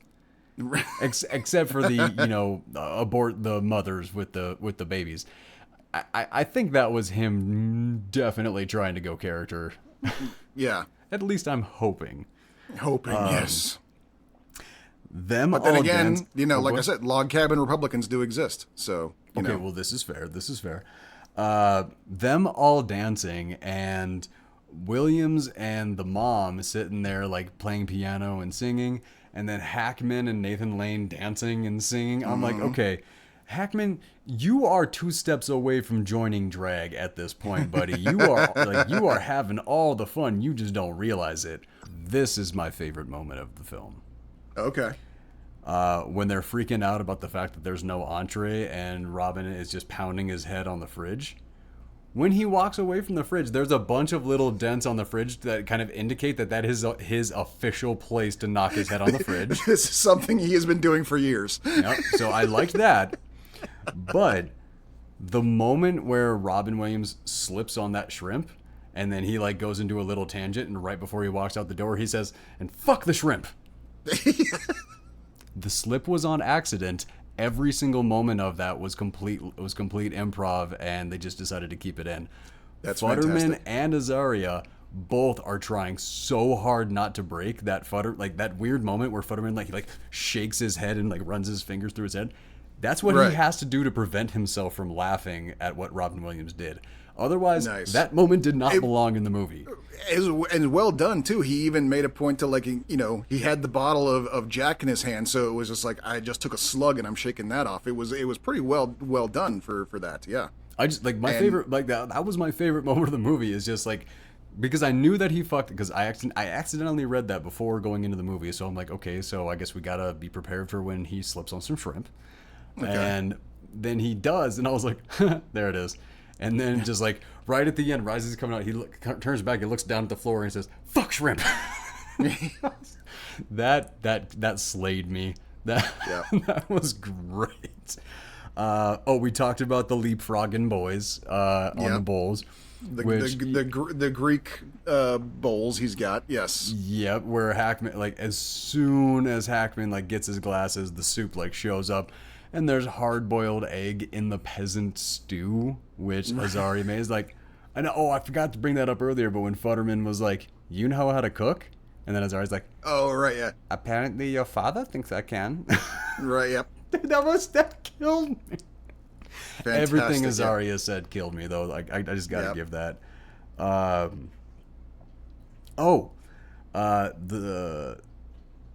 no, we got this. Hackman has a crush on Lane, and he is bashing Robin so hard because of it. He's like, they don't make women like that anymore. Like, kinda true. Yep. Now we have a lot more men that have gone trans and they do the housewife thing than we actually have women who really want to do that. I wouldn't doubt that. Well, because weirdly, that's a thing. Like, if a trans person like does transition and they want to do it, and that's what they want to do, that's a thing to like really, really support them on and really push them on. But if a biologically born woman wants to do the exact same thing and be a housewife, feminists will eat her to shreds. Not all. Some feminists are like, that's what you want to do. That's what you want to do. I mean, that literally is empowerment. But then you have a lot of the other ones that are like, you're doing that, you're hurting the cause. It's like, it is weird. Yeah, I just can't agree with you. I take us back to Google overcompensation. That's, you know. Well, yeah, but see, that's where I'm talking about, like, a lot of like the social justice warrior type guilt and stuff like that. It's like, wait a minute, you want the activity to be okay, but only if somebody goes through this wildly expensive procedure and has the whole mental health process and all the decision, all that. But you're not okay with the other person doing it. Like, you have to be okay with the activity, not who's doing it. That's like, it's either the activity is right or wrong, or the person is right or wrong. You can't change that based off of who's doing it. Like, right. But it is sometimes it is sometimes difficult for people to tell, especially if you've come from, you know. Especially if you've come from a household where you had, you know, a couple of parents who hated each other. You know, the only reason mom stuck around is because she was financially dependent on dad, had nowhere else to go, and had to be a housewife. It's very easy to have a difficult time accepting that anyone would choose that, and that the man isn't in some way subjugating that woman. It is a thing. Mm-hmm. But for some folks, if they've grown up in the very bad versions of that, it makes seeing the okay or good versions of it very, very difficult to see. A little jarring. Yeah, because from the outside perspective, they look exactly the same. Mm-hmm. And so that's kind of where the difficulty lies. And so I think it's just kind of more of a, you know, again, we're talking about the pendulum swing kind of thing here. Like, I think those same people probably give them another couple years, they'll come around. You just kind of gotta, you know. Yeah, and see, and that, like, what we're discussing right now is why I'll tell you, I'm an ally, but I'm not jumping through all your hoops. Like, that's not, and when I say you, I mean the royal you. Right. That's the thing. Like, I do care about you, everything like that, and I'm rooting for you, but the rules change way too often. And that's not like, so when I'm in a situation, I will find out the rules before going into that situation, but I'm not going to live my life off of them because they change too much. And you can't, I mean, especially if you're Gen X or Millennial, where we've lived through that rule change a half a dozen times already. We're like, we're done with investing in the new rule change. Yeah. Yeah, no, we have thought the world did change. We adapted, and then it changed again. Then we adapted, it changed again. We adapted. And realistically, if we would have just sat the fuck back, waited for 5 changes, and then changed with that one, we could have saved ourselves a shit ton of stress. Yeah. And it's not like the entire interim we went from being allies to enemies to allies to enemies. Been allies the entire time. Yep. Like, just... And right now I have decided that the best way for me to be an ally is to just step aside and let you do your thing. And that's where I was during the summer of protest. I did speak up a little bit, but I wasn't like really, really loud. I wasn't really pushing out there because the one thing that I really felt, it wasn't my time to talk. Right, exactly, yeah. Like that wasn't the time. Wasn't the time for a white dude. Like that wasn't our time. Like things were happening to a certain community, not our community. The only time I ever spoke up on that was like on a personal level. It's kind of weird. If there was someone who I knew personally and cared about and respected, and I knew that they respected me, if I felt they were heading in the wrong direction, I would try to talk to them, and that was about as far as I went on that one. Yeah. This is the moment where Christine shows up, and then I thought things were going to just go all the way south. But luckily, they don't. Because he takes the wig off of, or Futterman takes the wig off Lane, and he actually finally says, I have one mother. This is my mother. And he puts his hand on Nathan Lane and like that. That is one of the only moments in this entire movie that I did not want to punch Futterman right in his face. Which happens because the jig is officially up. Like, there is no covering for this. There is no, not even Albert can improv out of this one. Like this, there is, coming clean is the only way forward. And we are seeing that when he is forced to be honest, he can honestly say, this is my mom. This is the lady who birthed me. Nice to meet you. Like that. And that was, like at least when the chips are down and he has no choice but to be honest, the honesty is real. It is. Yeah. He is. We can say that at least he is aware of what is going on. He's just been kind of nuts up to this point because he's scared and in love. Mm-hmm. This is a moment that I did. I thought it was really funny. Just how much Hackman could not understand. Like, I don't understand. And then they explain, well, I don't understand. And then they explain, but I don't understand. He's like, dude, you just had a crush on a man. Even after all of it, they're sitting there they're laying it all out. Like, this is what's happening. Like, this is, these two men live together and, own the club. And he's just like, no, wait, how can you be Jewish? Like that. No part about this, like every part of this. But this is where we actually do kind of see like Hackman being the bad man. When he looks at his daughter and he like goes through that list and everything, and he says, how many times do you have to ruin? How many lives do you have to ruin? How many lives do you have to ruin in order to get married? Yeah. So, Jesus. Wow. Yeah. What that's a devastating thing to say to your daughter. It's a devastating thing to say to anyone. Like, but you're specifically your child. Specifically to your child. Like, that's like that's when the swap happens. That's where, okay, now Hackman is the villain of the story. Which, if they would have thrown him to the wolves after he said that, I'd have been right on board with it. However, the fact that we ended this movie with Gene Hackman and drag is what like that I was unprepared for it.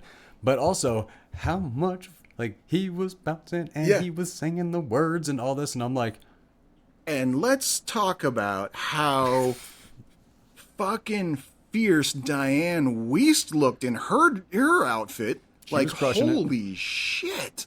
Wow. I want to see that character in a movie. Like, Now what's I her understand story? why Charles Boyle is all about Diane Wiest. Oh yeah. Oh my God. Yeah. She's That so was sensual. amazing. That was fantastic. Just No, all of it. She's gone from the Hausfrau to like everyone wants to invite her to their party because she's clearly the life of it right there. Like, holy crap. Can we I don't know if you're gonna agree with me on this. One of the best lines of this entire movie was Gene Hackman in drag saying, "I don't want to be the only girl not dancing." Yes, that was fantastic. Yes. That You see, like don't leave me. I don't want to be the only girl not dancing. Oh yes, gold. Absolutely. That was gold. incredible. The biggest payoff after everything we've seen that shit put everyone through, to see him absolutely just brought right down to that level.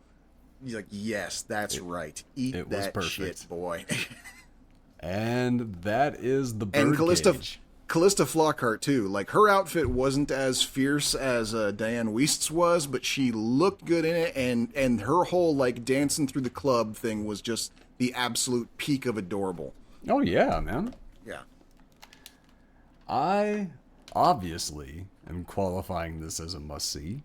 Obviously. There's no way around it. This is The fact that, like, here's the thing. LGBTQ representation back in the 90s with some of the heaviest hitting, one of the heaviest hitting, two of the heaviest hitting comedians of the era, plus one of the like heaviest hitting actors of the era. Like Gene Hackman, like as a dramatic actor, Absolutely. Holy Yeah. crap! No, like to watch them. I mean, Diane. What can you not say about Diane Wiest? Like, she was very reserved and conservative in this role, but that is not like she is a She powerhouse. was pivotal to she was like she was the one who brings them to dinner. She's like even though her character was very reserved, Diane Wiest brought a lot of character out in that reservedness. Yeah, Christine Wazinski, she very, very small role. However, can you name a single second that she was in this movie that was not perfect? Yeah, no. Like that. Like this movie was between this movie, Independence Day and the Birdcage. I will say the Birdcage is a better story. It is a better movie. I cannot tell you which one I was more entertained by. And I would have to agree with you on that one. And here's the crazy thing, and that's kind of where I wonder. And again, maybe I'm in the wrong circles. Maybe I'm not on the right side of the algorithm. But I feel like this is not getting, like, ID4 is being kept alive because all of the streaming services bring it back every July. Like it is the holiday movie, of July. Mm-hmm. I'm not seeing it come up. I'm not seeing the Birdcage come up very often.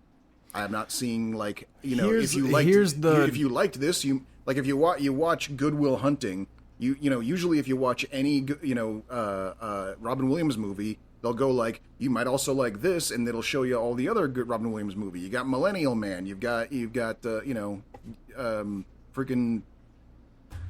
There are so many. I'm not going to help you. This is not okay. I need you to list off a couple. Dude, 1 hour photo, Bicentennial Man, Mrs. Doubtfire. There you go. Mrs. Doubtfire especially. Mrs. Doubtfire is always coming up, yes. But I'm never seeing the Birdcage come up. And so I'm wondering if this is getting the love that it deserves alongside something, just as perennial as So here's the thing. Independence Day. Definitely not. Independence Day is a movie for everybody. The Birdcage is not a movie for everybody. The Birdcage is a movie that specifically makes fun of half of America. Independence Day doesn't do that. I can see that. This is what we're talking. This is basically the fallout of what we're talking about with that one director that says, "I like to make straight white men squirm." Sorry, that's what you're doing, and half of the country is basically that demographic. I would have to disagree. What's up? I would have to disagree because I don't think this movie makes fun of half the country. This movie makes fun of everybody. No, this movie makes fun of gay people. I'm specifically talking about the conservatives. Yeah, but they're not the only ones made fun of, and especially when you add the But fact they that don't have. There's no highlights. Like there's no redeemable qualities for the conservative characters in this. I There's mean, a maybe shit ton of redeemable qualities and heart and connection to the gay characters in this. maybe to a certain degree, it's on today's level with the extremes that things have gone. But I remember, like I said, like back in the '90s, this was the opening salvo, and it was a mainstream movie, and it was kind of that turnaround moment. It wasn't about just basically saying these conservative folks that are I'm against not gays saying that's are what making it fun of. was. I'm not. It saying was a turnaround specifically. moment. Yeah, it was a mainstream movie meant for everyone to kind of put the gay characters on the forefront as characters and not caricatures, even though they were kind of caricaturish in a little ways, which I think is what helped made it get palatable to people who were expecting caricatures, and that's what helped, and that's the thing is like I think this movie is less about making fun as much as it is extending an olive branch. Like we're not that different, especially when you have Albert as basically is right in line with aside from being gay, he is a hardcore Republican, So I don't think that this is in that same vein of saying like we're out to make people uncomfortable, it alienates half the people. I think it's the opposite. I think this meant to be the bridge.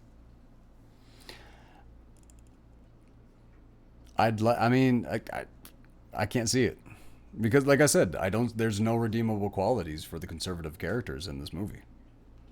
Like yes, they are making fun of like the gay characters and stuff like that. They are talking about that, but they're not really making fun of them so much as they're going into the comical side of it instead of making fun of them, because what was actually not realistic about the representations here?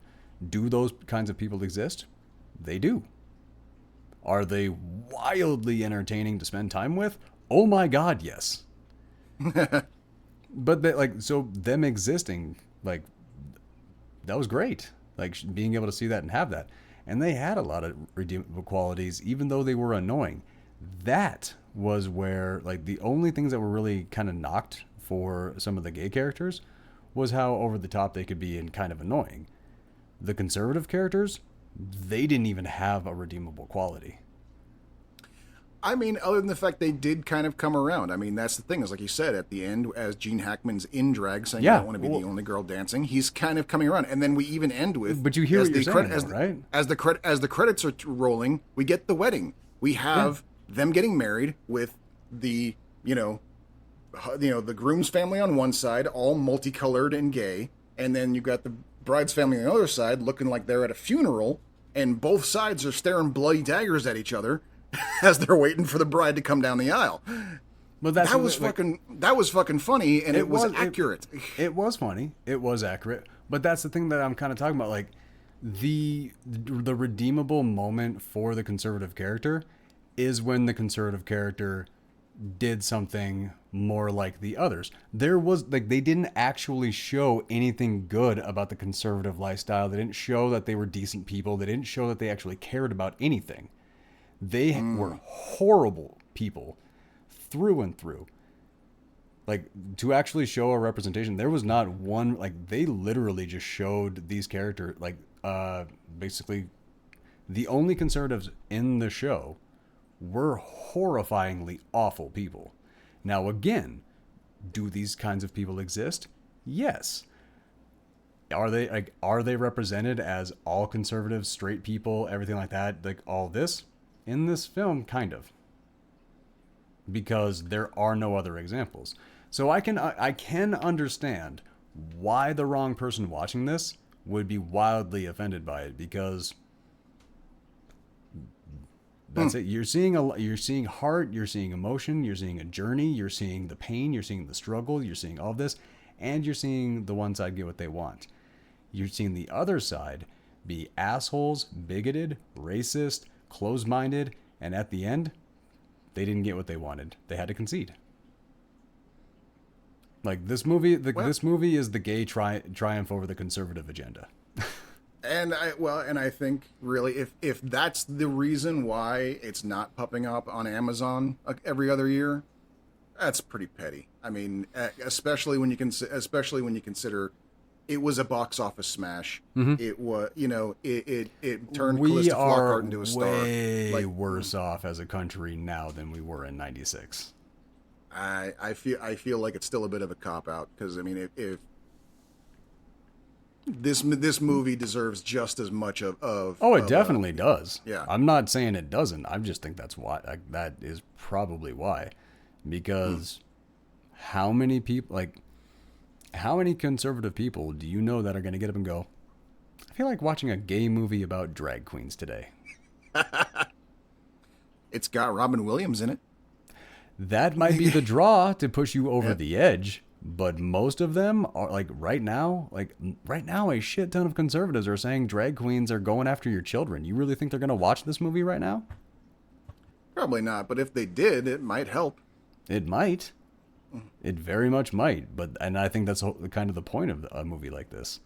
Mm-hmm. But it certainly was the point back when it came out, for sure. Everything that I'm saying, though, like people who are all fired up about drag queens are not going to get up and go watch a drag queen movie. Well, kids, you have your assignment. Show this movie to all of your friends and your parents. In fact, I know we've got a few months till Thanksgiving, so get prepared. Go buy the DVD, sneak it into whichever family member's house you're having Thanksgiving at this year. Go sneak it into the DVD early and just sort of accidentally turn it on as dinner has started. That could that could be too much fun. That could be too funny. But I mean, honestly, I would like to see that. Birdcage is hilarious, man. I would like to see that trend on TikTok. I would like to see people filming their conservative family members' reactions to the Birdcage. Here's the trend that I want to see happen on TikTok.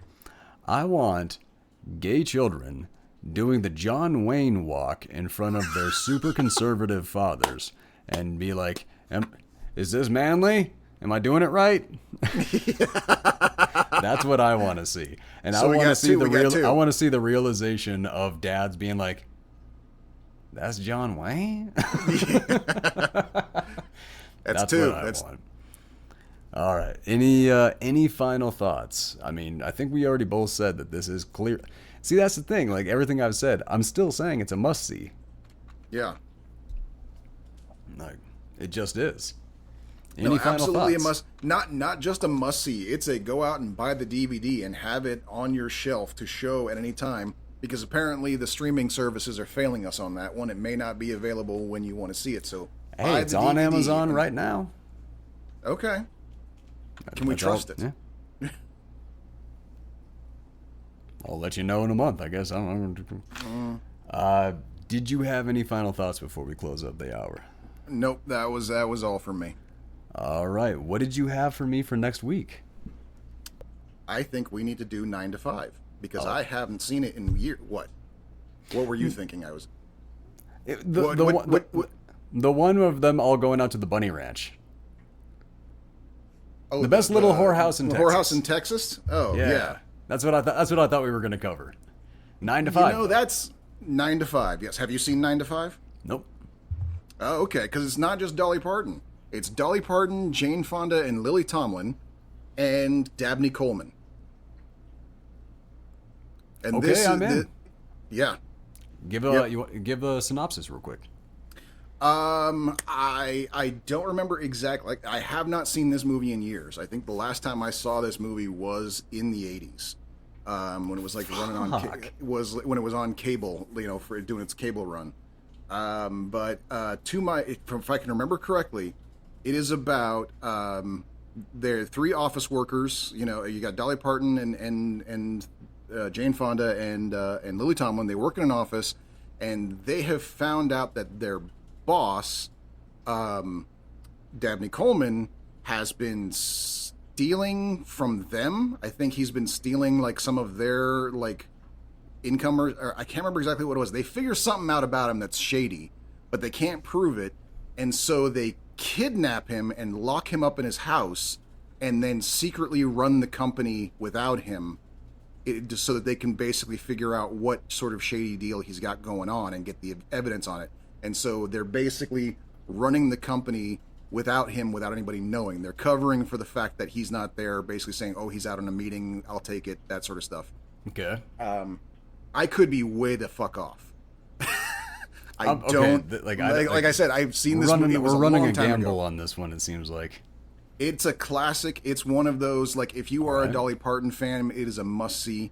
Okay. The only thing I remember, the only visual of the movie I can remember after all these years is the scene where Dabney Coleman is in his house. He's tied up. They basically have him strapped into a sex swing, and he's trying to reach the remote on the other side of the room because it's electrically locked, and they've left the remote just out of his reach.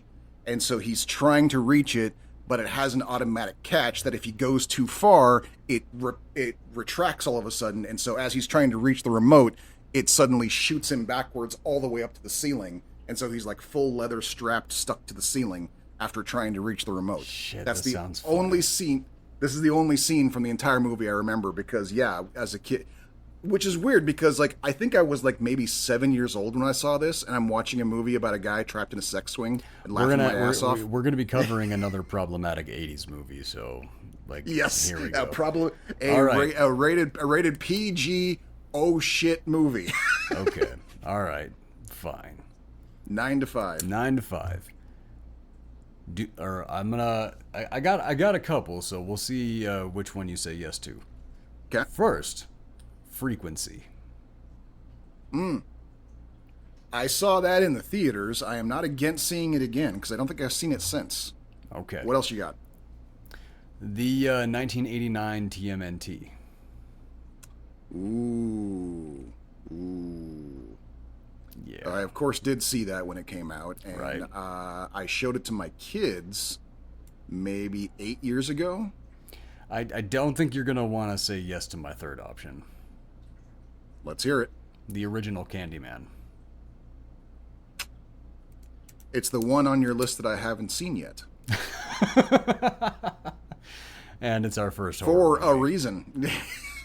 However, this horror movie, the story that goes with this movie is so good that it might actually supersede the horror.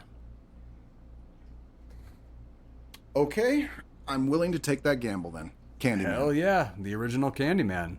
Awesome. Wow, two wildly different movies. Oh yes. Let's see if there's some weird unforeseen connection between these two. No way. Not even. There's not. It's not going to happen. It's just not. All right. Turns out Tony Todd is in 9 to 5, and I forgot. Tony Todd's in Chuck. Oh, okay, well that's not a shocker. Tony Todd was in everything after 2006. True. All right, that's going to bring a close to Season 1, Episode 15. That would be the Birdcage and Independence Day. Go ahead, drop a comment for what we should cover next, and we will see you next week.